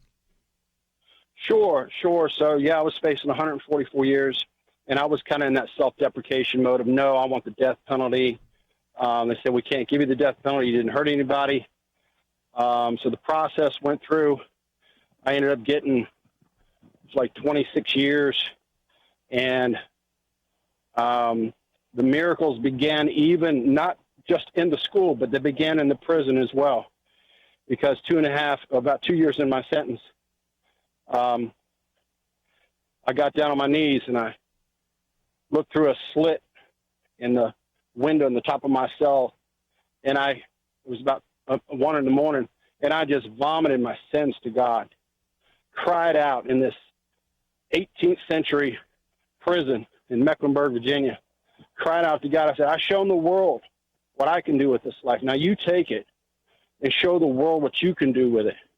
And my only vision, Kirby, was to be a trustee one day, maybe to be able to hand out Bibles to some other troubled kid in prison.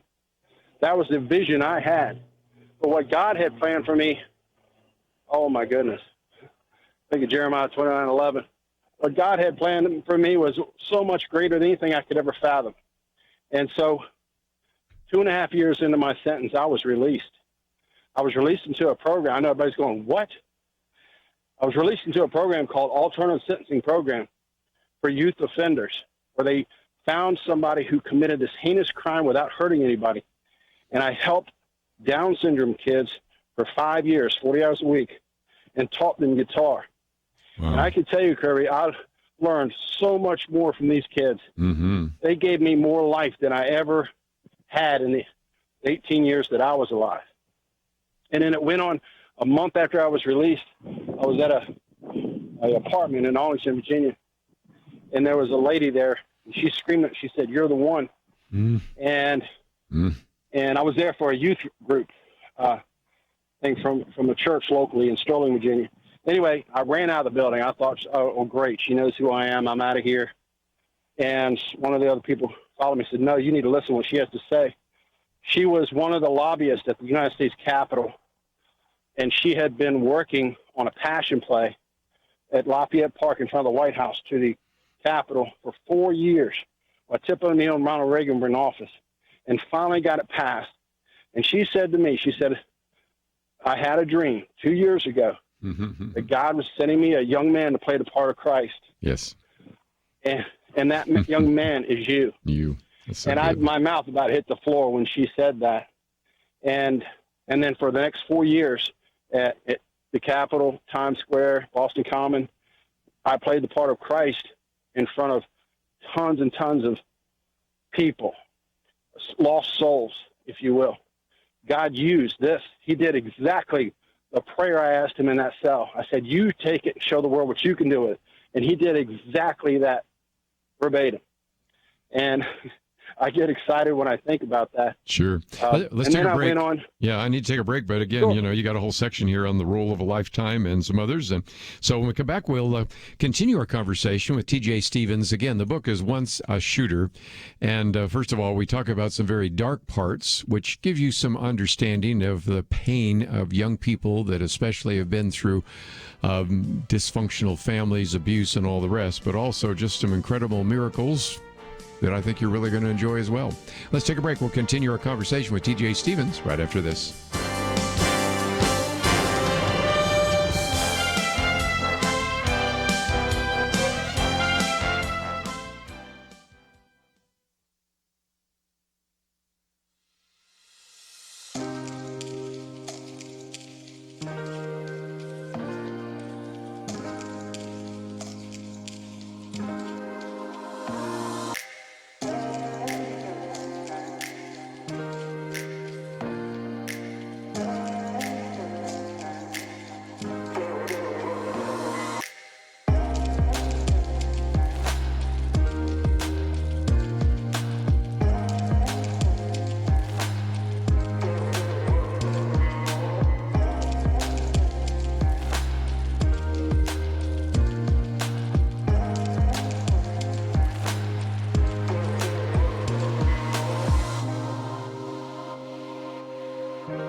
Now, back to Point of View, your listener-supported source for truth. T.J. Stevens with us as we talk about his book, Once a Shooter. It just came out in June, so you should be able to find it in your local bookstore. But if not, we have a link, and it is published by Salem Books, which is an imprint of Regnery.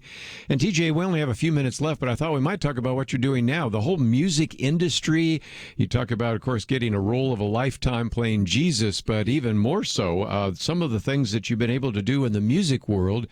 And that has been just another blessing that you've received as well, hasn't it? Absolutely, Kirby. God is definitely preparing me for this as well. I lived in Nashville for about 12 years and made a lot of contacts there. But when I moved to the Winchester area, they were hungry. The kids were hungry here for something different, something new.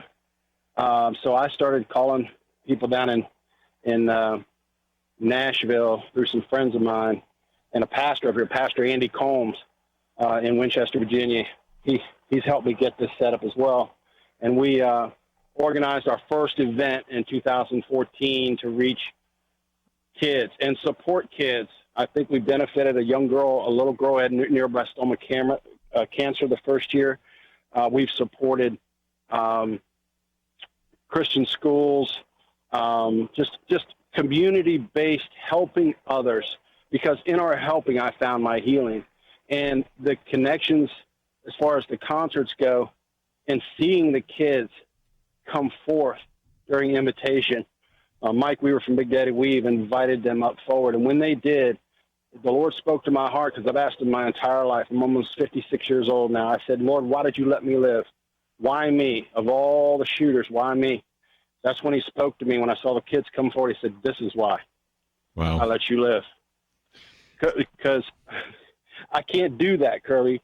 I'm not that good of a person to make that happen. God has to infiltrate himself within you and become something that you can't even dream through you.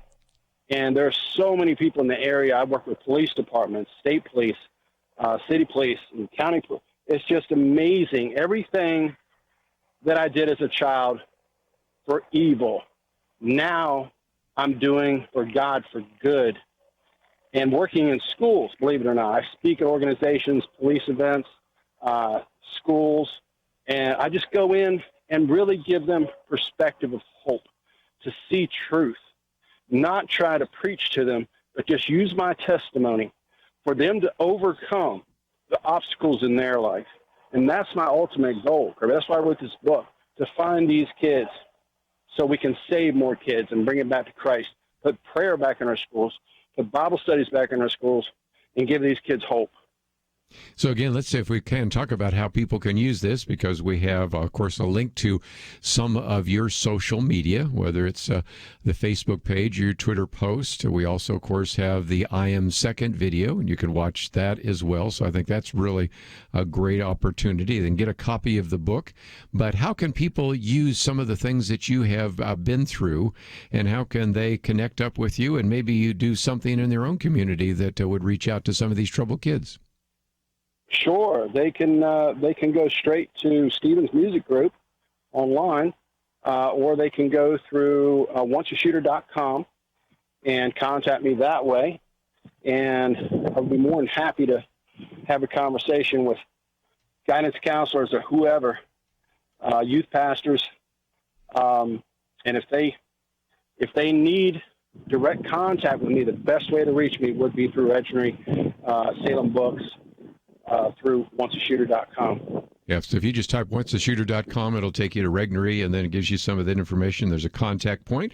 And, of course, if you go to our website, one of the things that we've done here is, of course, have a link to your Facebook page, your Twitter post, and a variety of other resources that people can find. But if nothing else, I know that basically you spent, I guess, about 37 years kind of hiding this. Changed your name, I think, if I read it right, 5 different times. But it seems to me as if God was kind of knocking on your shoulder, knocking on your head, knocking at your door, whatever you want to say, and saying, you know, this is something you need to share. And I suspect even today, as we've shared some of this on the air, this will maybe change the life of some young people right now that are, because of the lockdown and the pandemic, maybe already feeling all sorts of stress and maybe even feel like the walls are closing in. And if nothing else, you have an opportunity through this book and through some of the other resources to reach out to them. So I really appreciate you giving us some time today here on Point of View to share your story, as heartfelt and as maybe difficult as it might have been.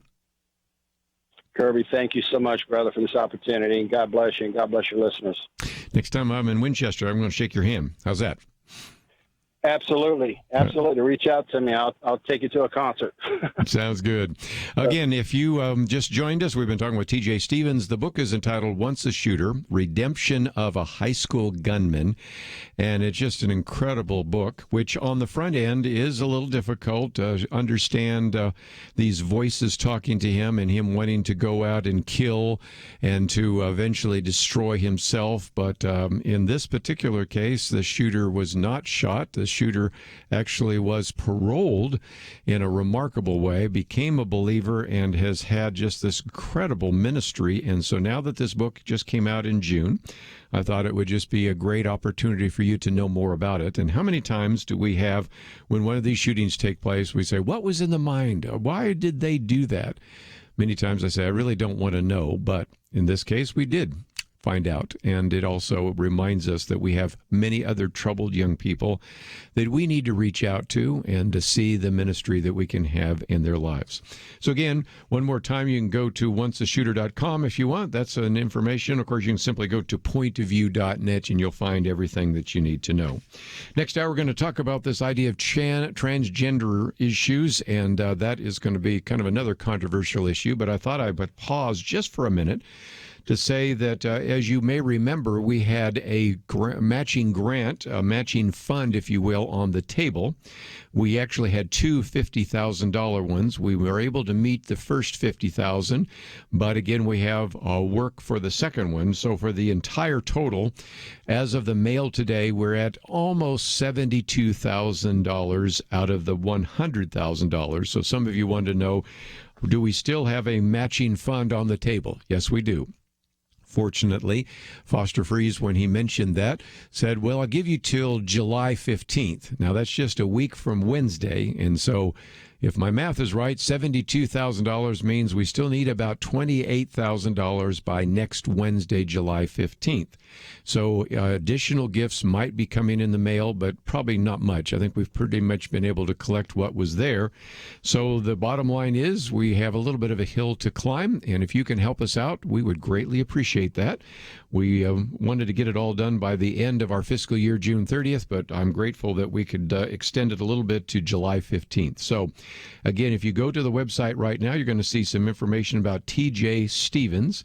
And in just a minute, we're going to be talking with Abigail Shrier about her book, Irreversible Damage, the Transgender Craze, Seducing Our Daughters, and get into the really difficult issue there.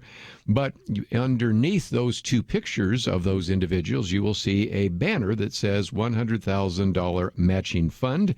And so now we are to the point where we've reached almost $72,000, so we need $28,000 left. And if you can help us out, that would be greatly appreciated. Maybe you say, I don't think I've ever heard an interview with an individual that was a school shooter and heard this story of redemption. Well, you just did have a chance to hear that. And when you support Point of View, these are the kinds of programs you'll get a chance to hear from time to time.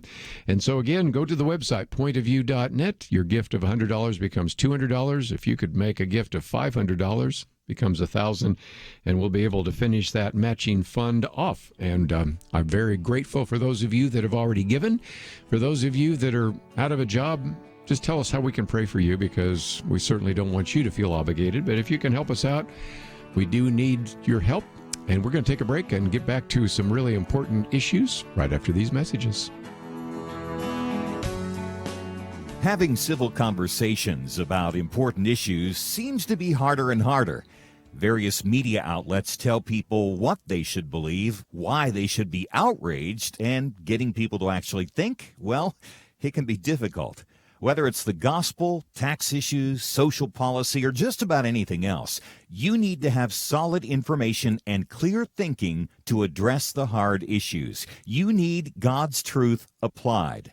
And that's what you get in less than 2 minutes with Point of View's Viewpoints Commentary, a daily resource to help you be informed and think through the things we need to be talking about. It is free and will arrive in your inbox each day when you visit pointofview.net/sign-up. Sometimes we know we should say something, but we're silent because we're not quite sure what to say. Viewpoints Commentary can help you break the silence and change the narrative. It can make you a more equipped agent for truth. Get your free subscription to the Viewpoints Commentary at pointofview.net/sign-up. pointofview.net/sign-up. Point of View will continue after this.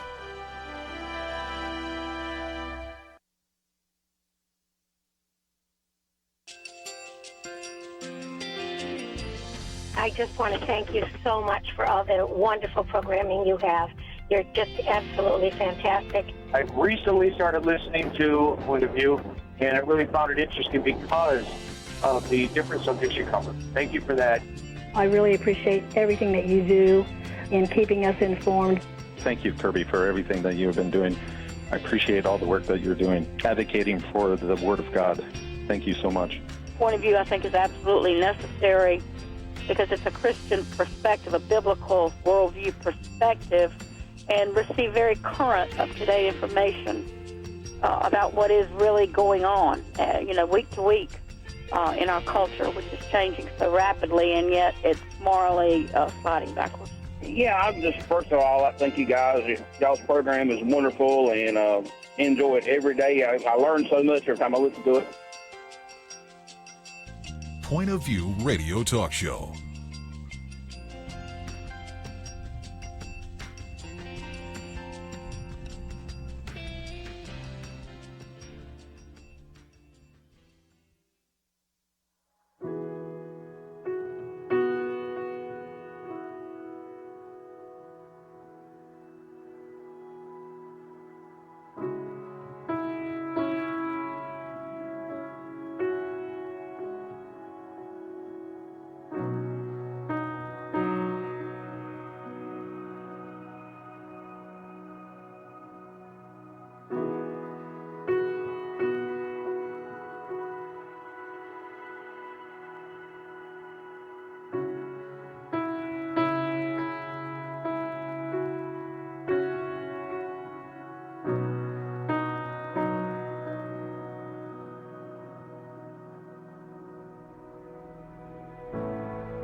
Hi, this is Kerby Anderson. Each day we take on the tough issues and provide a biblical perspective to them. The topics we cover are wide-ranging.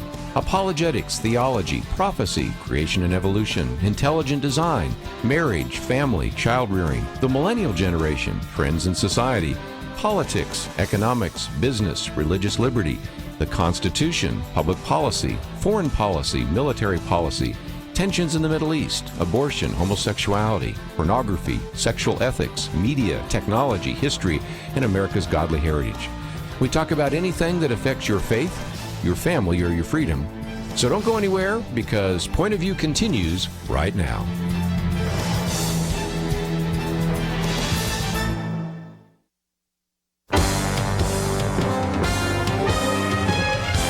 Across America, live. This is Point of View.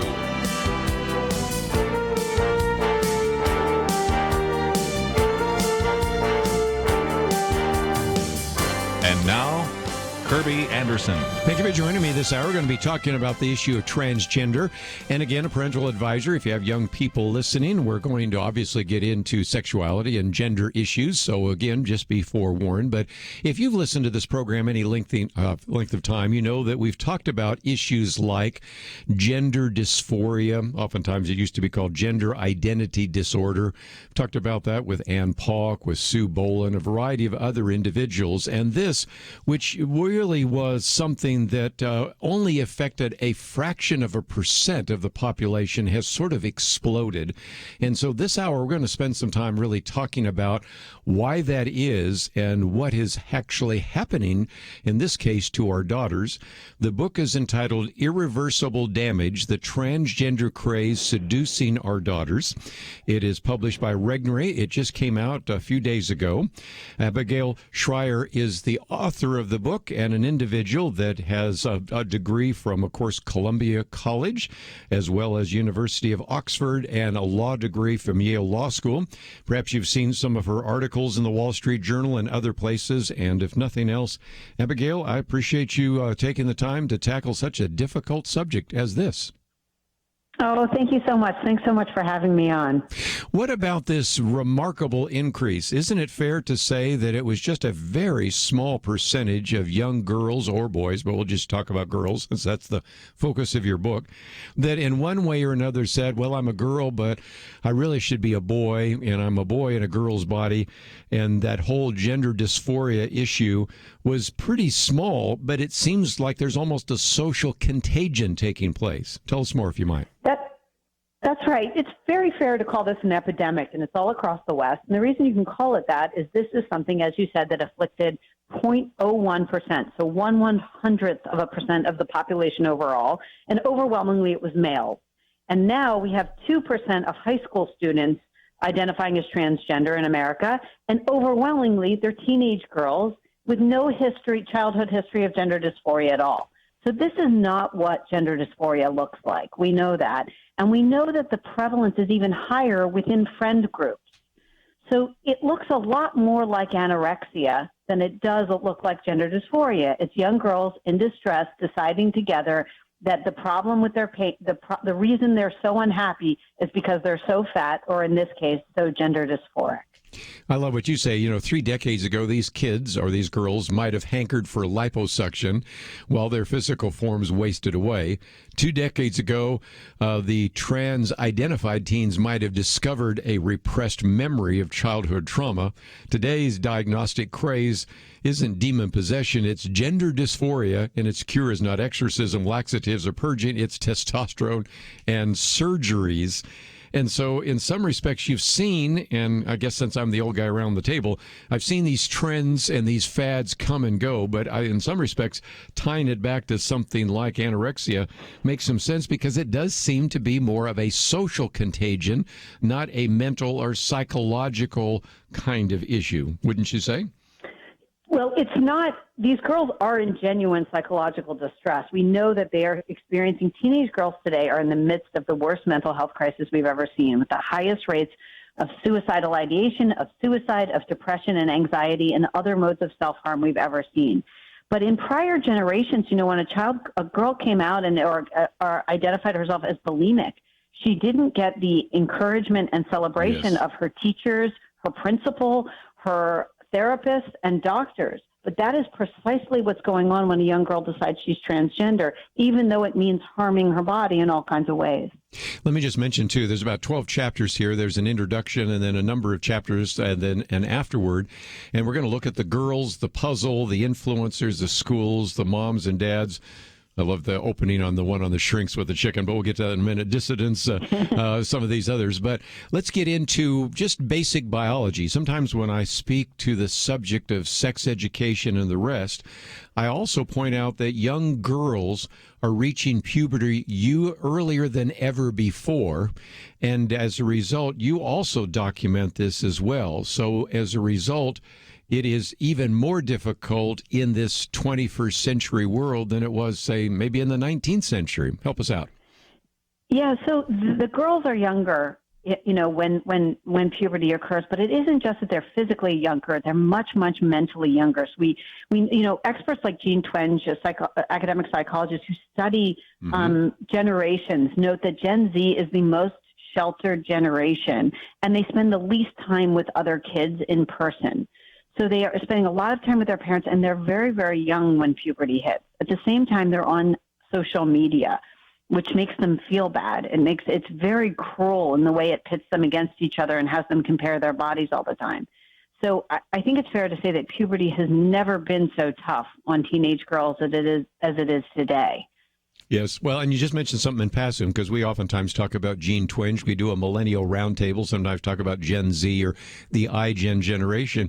This is a generation that isn't in contact as much with other young girls. So that's another factor. So you've got the biological factor, but speak to that whole issue as well, because you have that earlier in the book in which you are quoting from her and even Jonathan Haidt, who's been on the program with us as well, the whole issue of social media and those kinds of things. That's another factor that's playing out, isn't it?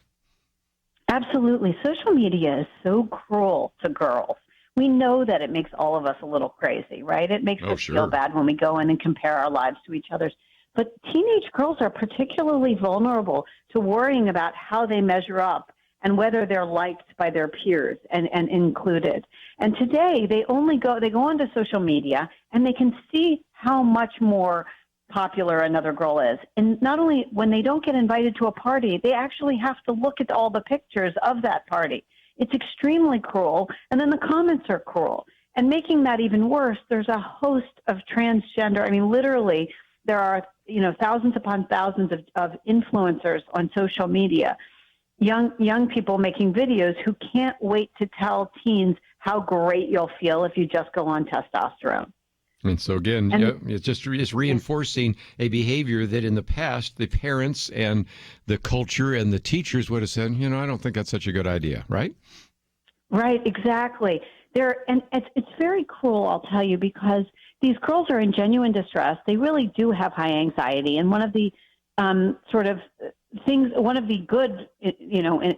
things about testosterone in a sense is that it alleviates anxiety. So, and it delivers a kind of euphoria. So girls who go on it can't wait to tell their friends how great they feel. Now, of course, the problem is that it delivers a whole host of other irreversible harms. Sure.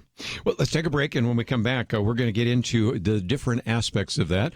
We sort of already mentioned the puzzle, but we'll get into that in a little more detail. Then the influencers, the schools, what about the moms and dads, the shrinks, the psychologists, and all sorts of other individuals that are encouraging this. And this is such a blockbuster book that I thought you would want to know about. It just came out the late part of June, and so we're talking about it today here on Point of View. And a little bit later, if you want to join the conversation, feel free to give us a call, 1-800-351-1212. And we have information about this book on our website. You probably can find it in your local bookstore, but if not, we have information about it both in hardback and Kindle. Abigail Shrier with us. We'll continue our conversation with her right after this.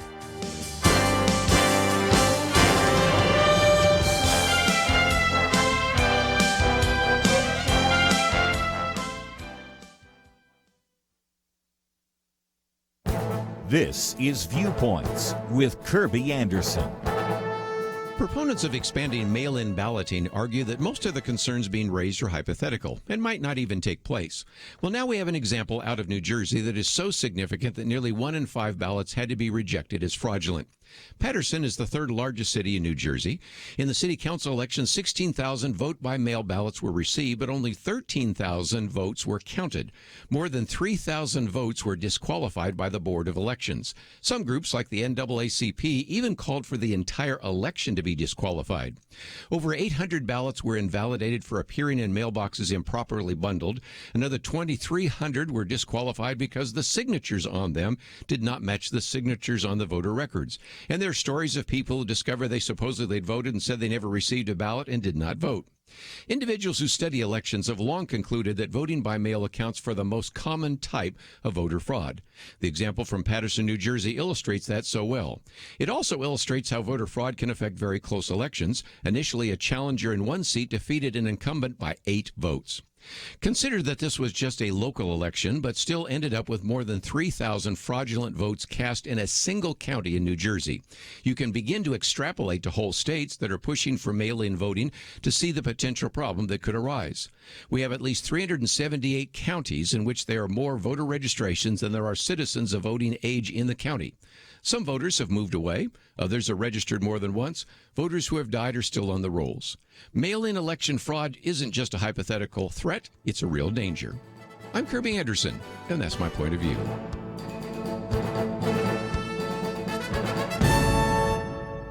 For more information about issues covered on Viewpoints, visit pointofview.net. Pointofview.net.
You're listening to Point of View, your listener-supported source for truth. Abigail Shrier with us as we talk about her book, Irreversible Damage, the Transgender Craze Seducing Our Daughters. And Abigail, there is a chapter there on the puzzle. We sort of talked about this already, but there's this idea of rapid onset gender dysphoria. But then also this argument that these girls that were identifying as transgender were caught up in a craze. Now, I did not realize the word craze also had a technical meaning in sociology.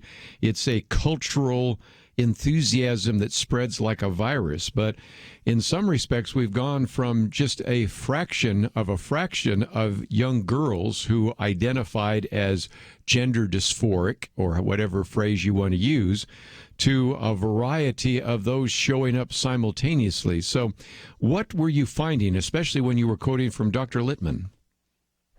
So I interviewed Dr. Littman many times. She's a public health researcher in Brown University who did the study.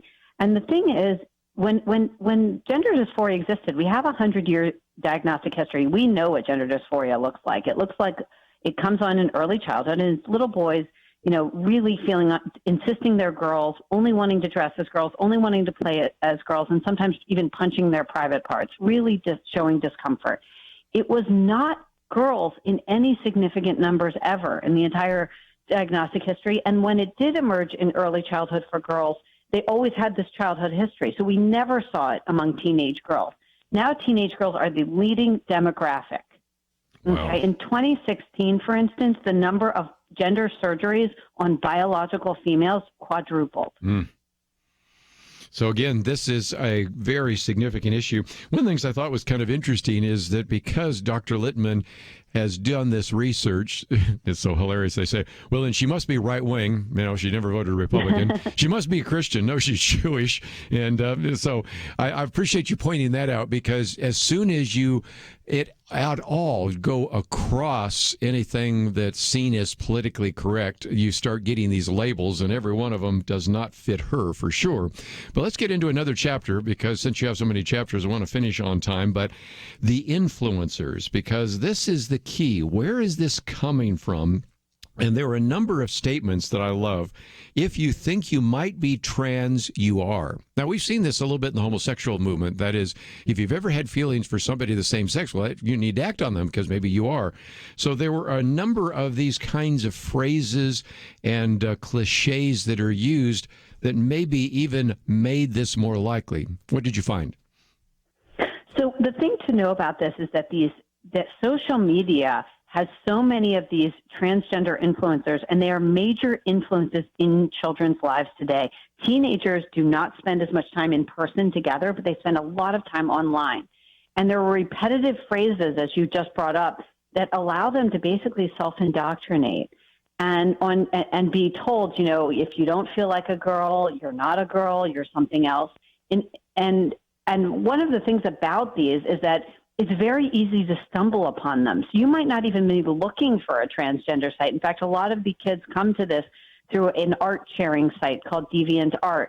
And it's kind of a hip art sharing site. And so they go on thinking they're just going to share their art. Maybe they're talented kids. And in fact, what they end up with is a lot of gender ideology. Wow. Well, and some of them are really dangerous because, like you say, one of them, testosterone, or T, is amazing. It may just solve all of your problems. And so if you're, and Trans 101 video series, I'm just picking one example there, then you try it. It actually maybe calms the girl down, maybe seems like a perfect fit, and you're off and running, aren't you? That's right. I mean, the thing to know about testosterone is the reason this is so insidious, this message, is because it does seem to be a cure for female puberty in a certain sense. It stops your period. Testosterone stops your period. It reduces anxiety. It gives a feeling of euphoria, and it redistributes fat away from the problematic areas for young girls. So it makes girls feel great. Unfortunately, it also does a bunch of other things too. Yes.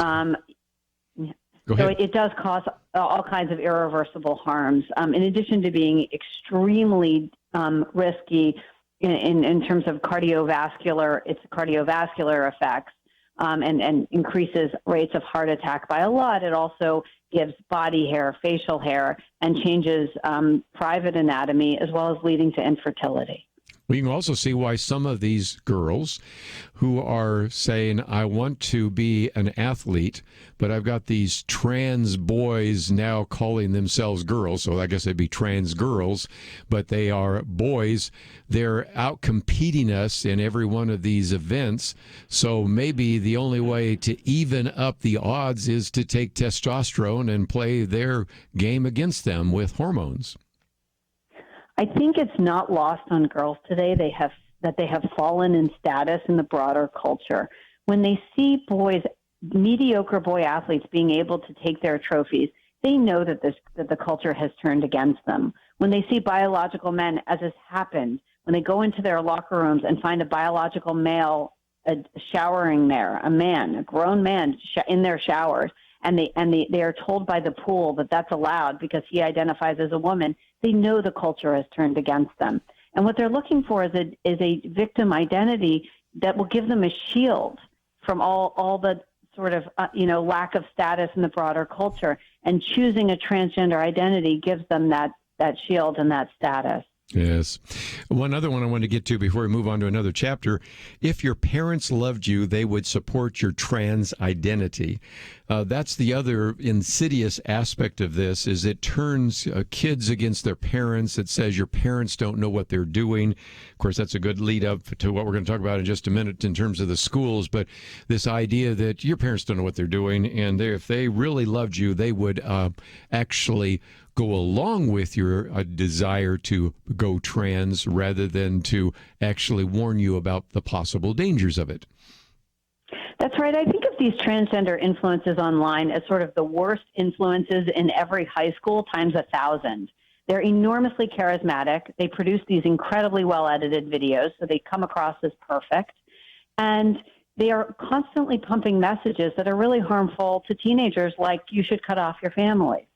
Yeah, it's just unbelievable. One other one I wanted to get to, and then we'll get to more after the break, is the issue of the schools. You know, there was a time in which parents and schools, teachers, everybody were on the same page on some of these issues, but not the case anymore, because what you find now is the situation in which oftentimes the schools, because of the pressure from maybe a trans lobby, feel like they have to go along with this, maybe even give encouragement to this, because they don't want to be perceived as intolerant, right?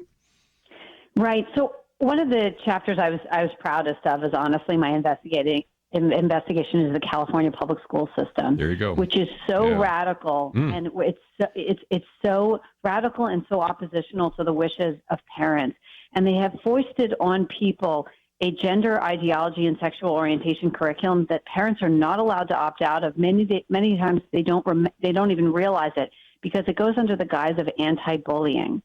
And what people don't realize is that our teachers, and I didn't know until I did this investigation, is that the teachers in the public school system are being trained directly by activists.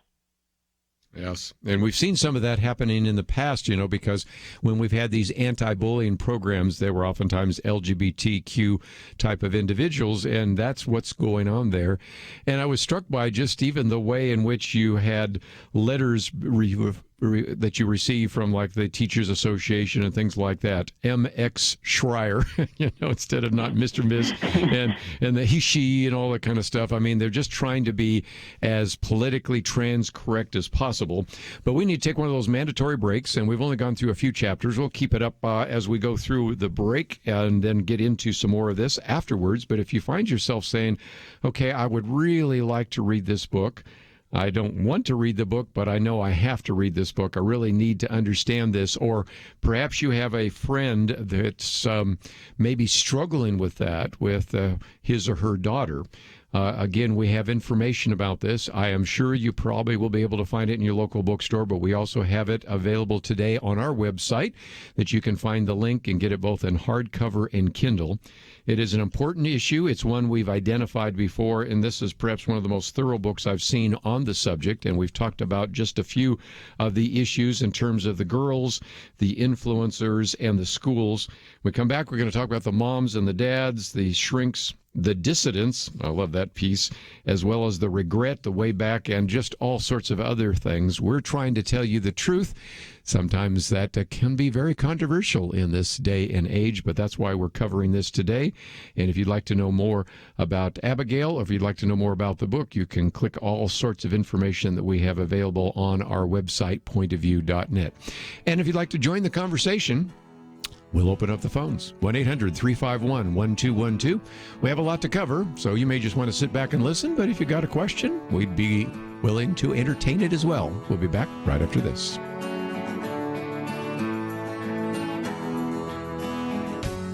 "2020. It's been a pretty eventful year. We've experienced international tensions over the coronavirus and lockdowns, economic uncertainties, cities overrun by protests, rioting, and looters, and coming soon, a presidential election. Question: where will you get real news, credible opinion, clear biblical thinking on the things that matter most? Answer: Point of View Radio with Kerby Anderson and the team. You can make sure their voices continue speaking loud and clear by taking a moment right now and joining the Truth Team. It is easy, but you do have to visit our website or make a quick call. Go to pointofview.net/team or call 800-347-5151. You have the power to make a difference. Joining the Truth Team can help ensure that millions of people will get a different opinion from the major purveyors of fake news. We don't get big advertising dollars like the networks or tax money like PBS. We depend on you. Pointofview.net/team and 800-347-5151. Point of View will continue after this.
You are listening to Point of View. The opinions expressed on Point of View do not necessarily reflect the views of the management or staff of this station. And now, here again is Kerby Anderson. Continue our conversation today as we talk about Irreversible Damage, the transgender craze seducing our daughters. Abigail Shrier with us, and one of the chapters, Abigail, is moms and dads, and that kind of brings us to two issues. Number one, some parents that go along, but you start the story by telling about Catherine Cave, who is actually accused of being transphobic, who had been maybe somewhat indulgent in the daughter's gender exploration, but this is the big question, because some of our listeners right now say, you're talking about something I'm dealing with right now with my daughter, or I know this is happening to my niece or my friend's daughter, and we don't know what to do, because if you try to inject any kind of sanity in this conversation, any kind of common sense, then you're just transphobic and you're not supporting me in my gender exploration. So what have you been able to discern in terms of the influence of parents, both in some cases going along with this and in other cases parents wanting to try to provide some very important common sense in the midst of all of this? So the reason I wrote the book is there's a lot parents can do, and I give some advice in the book about some of the sorts of things they can do. Depends, of course, what age the child is. So if the teenager is still living at home, the parents have a lot more influence. Okay, and one of the most important things for a parent to do is to get the kid off social media. It allows for such constant indoctrination that anything they can do to get their child off of social media will certainly be good for them and will help their mental health. Another thing to do is to oppose gender ideology in the schools. I go through in the book just how thorough the gender ideology indoctrination is in some of our schools. Mm-hmm. And there's no reason for it. You can show compassion to a transgender child without indoctrinating the entire student body and sowing confusion. And another thing to do, and this is the third thing that and it's something you touched on, you can listen and show compassion for your child, your daughter, without agreeing with their self-diagnosis. So in other words, you don't have to agree that she was a boy or is always a boy, or that gender dysphoria is her problem. Very often, I talk to a lot of parents, a lot of them politically progressive, and they were very open-minded, which is a wonderful thing, but they were willing to believe that their daughter's problem might really be gender dysphoria. And in some cases, the real problem had nothing to do with gender dysphoria at all. Right. And again, that's understandable, and not always assuming that the answer is testosterone and surgeries and those kinds of things. But let's, if we can, get to the chapter on shrinks. I did not expect reading this book I'd laugh out loud, but I did. And I read this to my producer because here's the story. A woman walks into a therapist's office dragging her teenage son. Doctor, she says, please help. My son thinks he's a chicken. The son says, well, if there's one thing I can tell you about chickens, it's that we know who we are. Where's your proof, though? Woman demands of her son. You have no feathers. True, the son says. I went through the wrong puberty. The woman turns to the therapist. See what I mean? He's lost his mind. The therapist replies, you're the one arguing with a chicken. And again, you're having fun at the expense of this, but that is, in some respects, exactly what you run into, because you have this sort of gender-affirming therapy that says, well, if they feel that way, then they really need to act on their feelings. Always trust your feelings. That's kind of out of that book, again, The Coddling of the American Mind. And once they feel that way, it seems to me that at least a number of therapists actually, in one way or another, are affirming that. What have you found?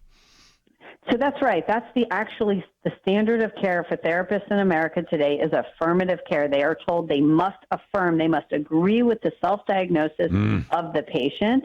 And if a young girl comes in and says, I think I'm a boy, I might be a boy, could you call me Jim? The therapist says, okay, Jim.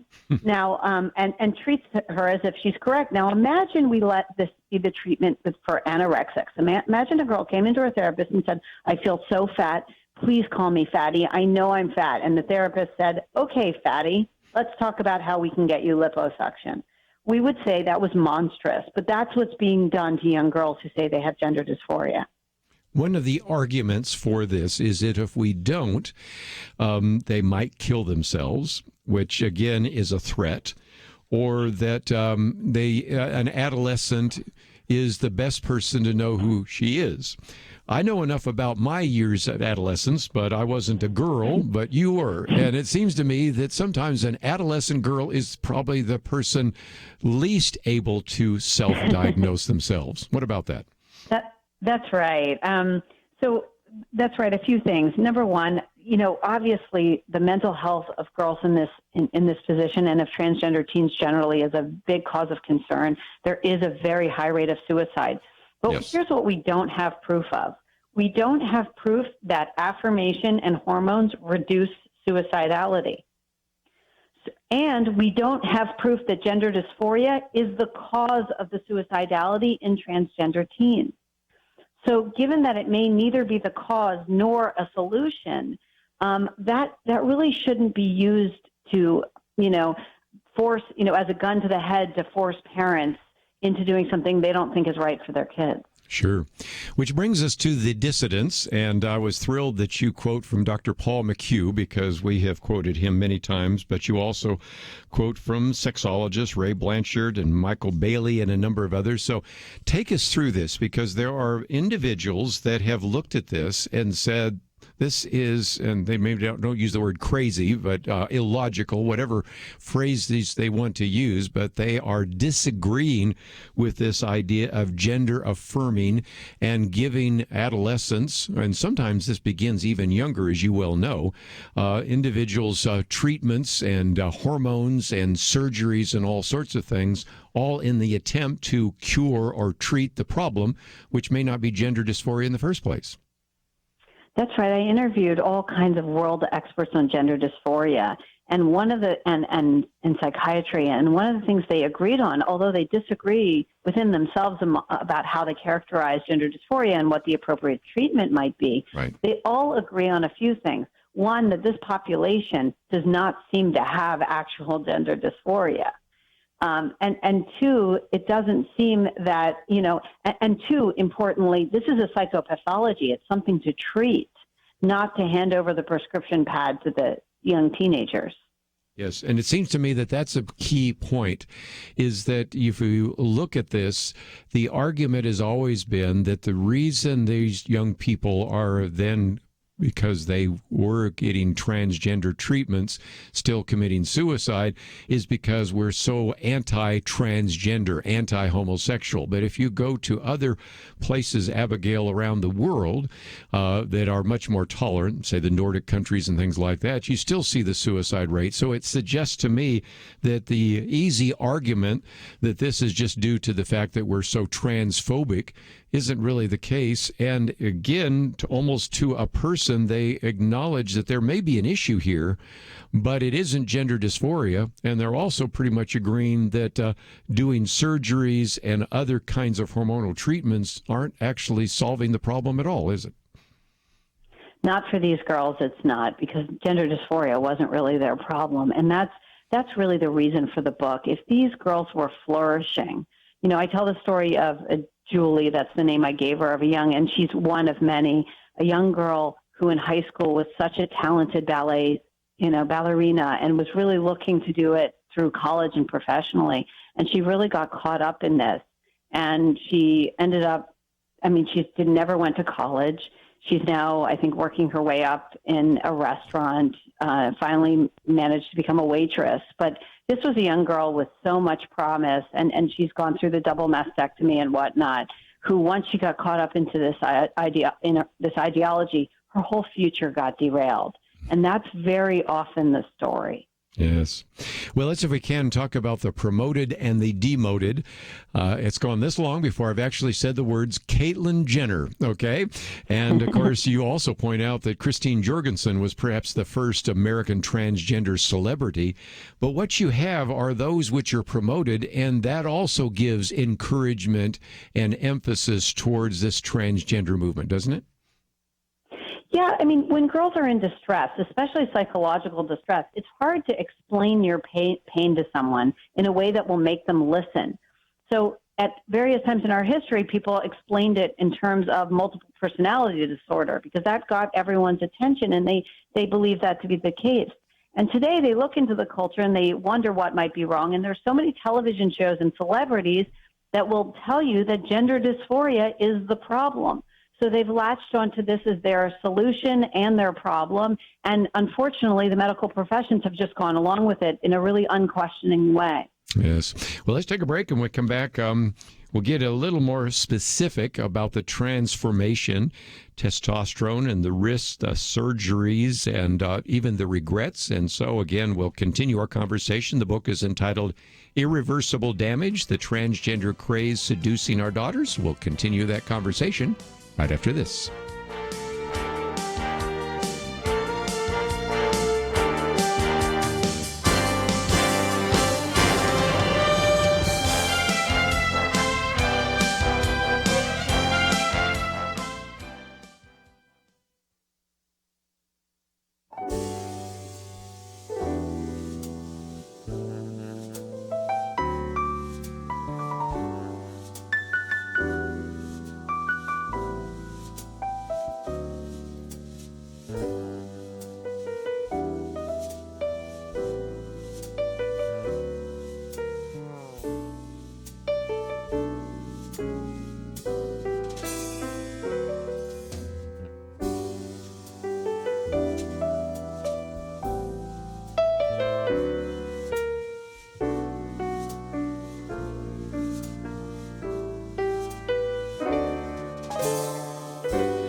Now, back to Point of View, your listener-supported source for truth. Continue a conversation with Abigail Shrier for just a few more minutes. Irreversible Damage, and you should be able to find the book in your local bookstore, published by Regnery, but we have information about it as well on our website, pointofview.net. Let's talk about the transformation and some of the, it's just pretty sad to see what some of these young girls put themselves through. And then you have a chapter which is really poignant about the regret. And it is sad to say that we have a growing number of stories of young people who thought this was going to make them happy and only concluded at the end that it did not. That's right. I tell the story of a lot of young women, but one of them, Desmond, who went through a very hard time in high school, and right away had a therapist encourage her in the idea that her problem was gender dysphoria and she really was a boy. And as soon as she was able, she pursued a course of testosterone that caused terrible uterine atrophy, as it can, and uterine pain. And she ended up with a hysterectomy, which happens. And only when, she had been so encouraged by her doctors throughout the hormone therapy, even through the top surgery, which is a double mastectomy. And then she woke up after her hysterectomy, which was the result of the testosterone, and she realized this whole thing had been a mistake. Yes. And all of a sudden, there were no cheerleaders around anymore, and no one to tell her what to do to cure her dysphoria. It turned out that had never been her real problem. Well, it's certainly just a sad reality. And again, you go into some of the treatments, some of the surgeries, and all of the rest. But just in the time we have remaining, what could we actually provide for some of our listeners here who are saying, I've been listening to this whole discussion. I had no idea this was coming up today. This is something that we're dealing with, or I have a friend or a neighbor, a coworker, a family member that's dealing with this. And you have a whole section here on the way back. What can we provide to them in terms of suggestions and ideas that might make a difference? Because we need to talk about certainly trying to prevent young people from getting all of their information from their smartphone and social media. And at the same time, we need to find some ways to really encourage them. So what might you recommend? Absolutely. So there's a lot that parents can do. Number one, get their kids off of social media. We know that it's harming girls especially very badly. And it's opening them to all kinds of bad influences. Number two, oppose gender identity or sexual orientation announcements online. Very often a teenager will not only, and I heard this from many girls I interviewed, they will make an announcement, oh, I'm gay, oh, I'm transgender, whatever it is, and they think they're just realizing themselves as an adult, but what they really are is they're sending up a flare to actual adults who may take advantage. So really getting them off social media is important. Another thing is to oppose gender ideology in the schools. There is no reason to indoctrinate an entire student body in gender confusion. And two more things. Remember that parents should be the parents. So they can listen to their daughters without agreeing with them. They don't need to accept everything their daughters say, especially if they don't think it's good for them or correct. And the last thing I would say is that girls need girl time in person with their girlfriends. This is something that provides them a lot of comfort during a very confusing time. And unfortunately, teenage girls today are not spending enough time with each other when they're not on their phones. Yes. Well, and again, one of the things that we have here at Point of View are a lot of activists, and I love your piece there. Don't support gender ideology in your child's education. Find out what's going on, because lots of times you would be shocked at what is actually taught in some of these classes and some of these seminars and those kinds of things. But you had some good ideas, which I'd never thought of before. One of those was reintroduce privacy into the home. Hadn't thought about that. And consider big steps to separate your daughter from harm. Can you kind of explain that? Because that's just another kind of action item for a parent that maybe is dealing with some of this. Right. So if the girl is already being indoctrinated and already having a transgender identity, there's a few things. Number one, the support groups can be wonderful. Parents of ROGD Kids is great. Fourth Wave Now is a wonderful website. So there are places parents can go to for really good information. Another thing is sometimes you have to remove your daughter from her peer influence. that if she's caught up in this gender identity, if she has decided she's a boy at school, it's humiliating to announce to a school effectively, never mind, I was wrong, especially because the school will celebrate it and sometimes will confirm that identity for years before the parents ever find out. They keep it a secret from the parents. It's very common. So sometimes the parents actually have to remove them from the environment. One of the things I also would encourage people to do is if they have more information or they would like to get more information, we do have a link to your Twitter page, your Twitter feed, and I might just mention that that's available on our website.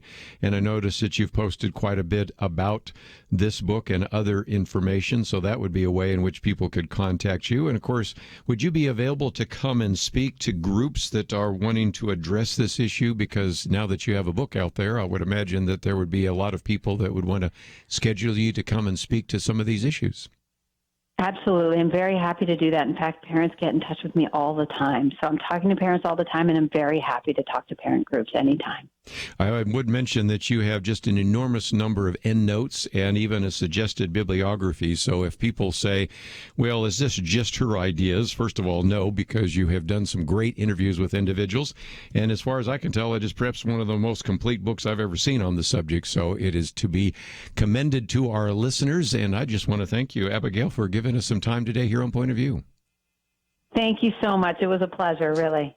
We are going to take a break, and let me just mention that this book is available perhaps in your local bookstore, but we also have information about it on the website. So if you are aware of someone, maybe it's you, maybe it's someone else that would benefit from some of the research, it has been very well put together. Great accolades from Dennis Prager and Ben Shapiro and John Podhoretz and all sorts of people have been on this program, so I think you will benefit tremendously from the book, and it is available on our website, pointofview.net. Let me also mention that we just a few minutes ago mentioned that we have now been able to get a better estimate on the amount of funds that have come in. We have that $100,000 matching fund, which were actually two $50,000 ones. So one we've been able to take care of, but we're at about $72,000 almost in terms of gifts that have come in or pledges. And so we still have about $28,000 that we need to bring in before Wednesday, July 15th. So if you would want to go to the website, first of all, you're going to find some great information about our first hour guest, TJ Stevens, once a shooter. Second hour guest, Abigail Shrier. And I've also posted a couple of very good articles. Campus culture seizes the streets. And, of course, the sad reality of what happens when you talk about defund the police. 6 weeks, 6 cities, 600 murders. So, again, some of those material are available on the website. And, of course, my commentary today is one that you might want to get a copy of as well. It's available to you, of course, if you would like to sign up to land in your inbox and email every day. But it has to do with mail-in fraud, because the argument up until now is, mail-in balloting, we can solve all these problems. It's not going to be a problem at all. All these concerns you are expressing are hypothetical.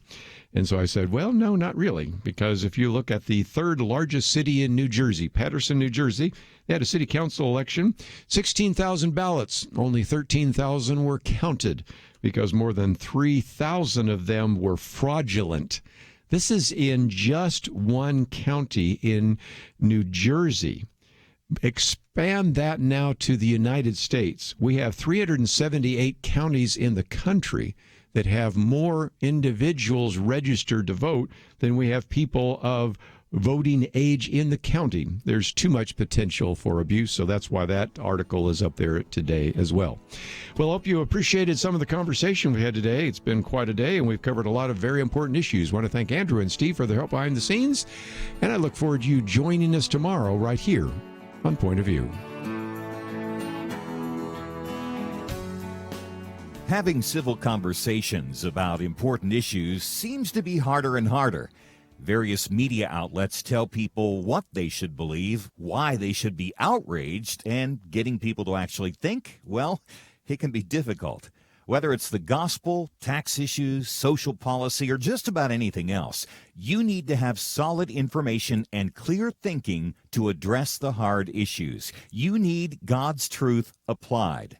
And that's what you get in less than 2 minutes with Point of View's Viewpoints Commentary, a daily resource to help you be informed and think through the things we need to be talking about. It is free and will arrive in your inbox each day when you visit pointofview.net/signup.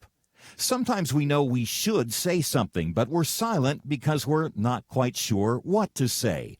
Viewpoints Commentary can help you break the silence and change the narrative. It can make you a more equipped agent for truth. Get your free subscription to the Viewpoints Commentary at pointofview.net/signup. pointofview.net/signup. Point of View is produced by Point of View Ministries.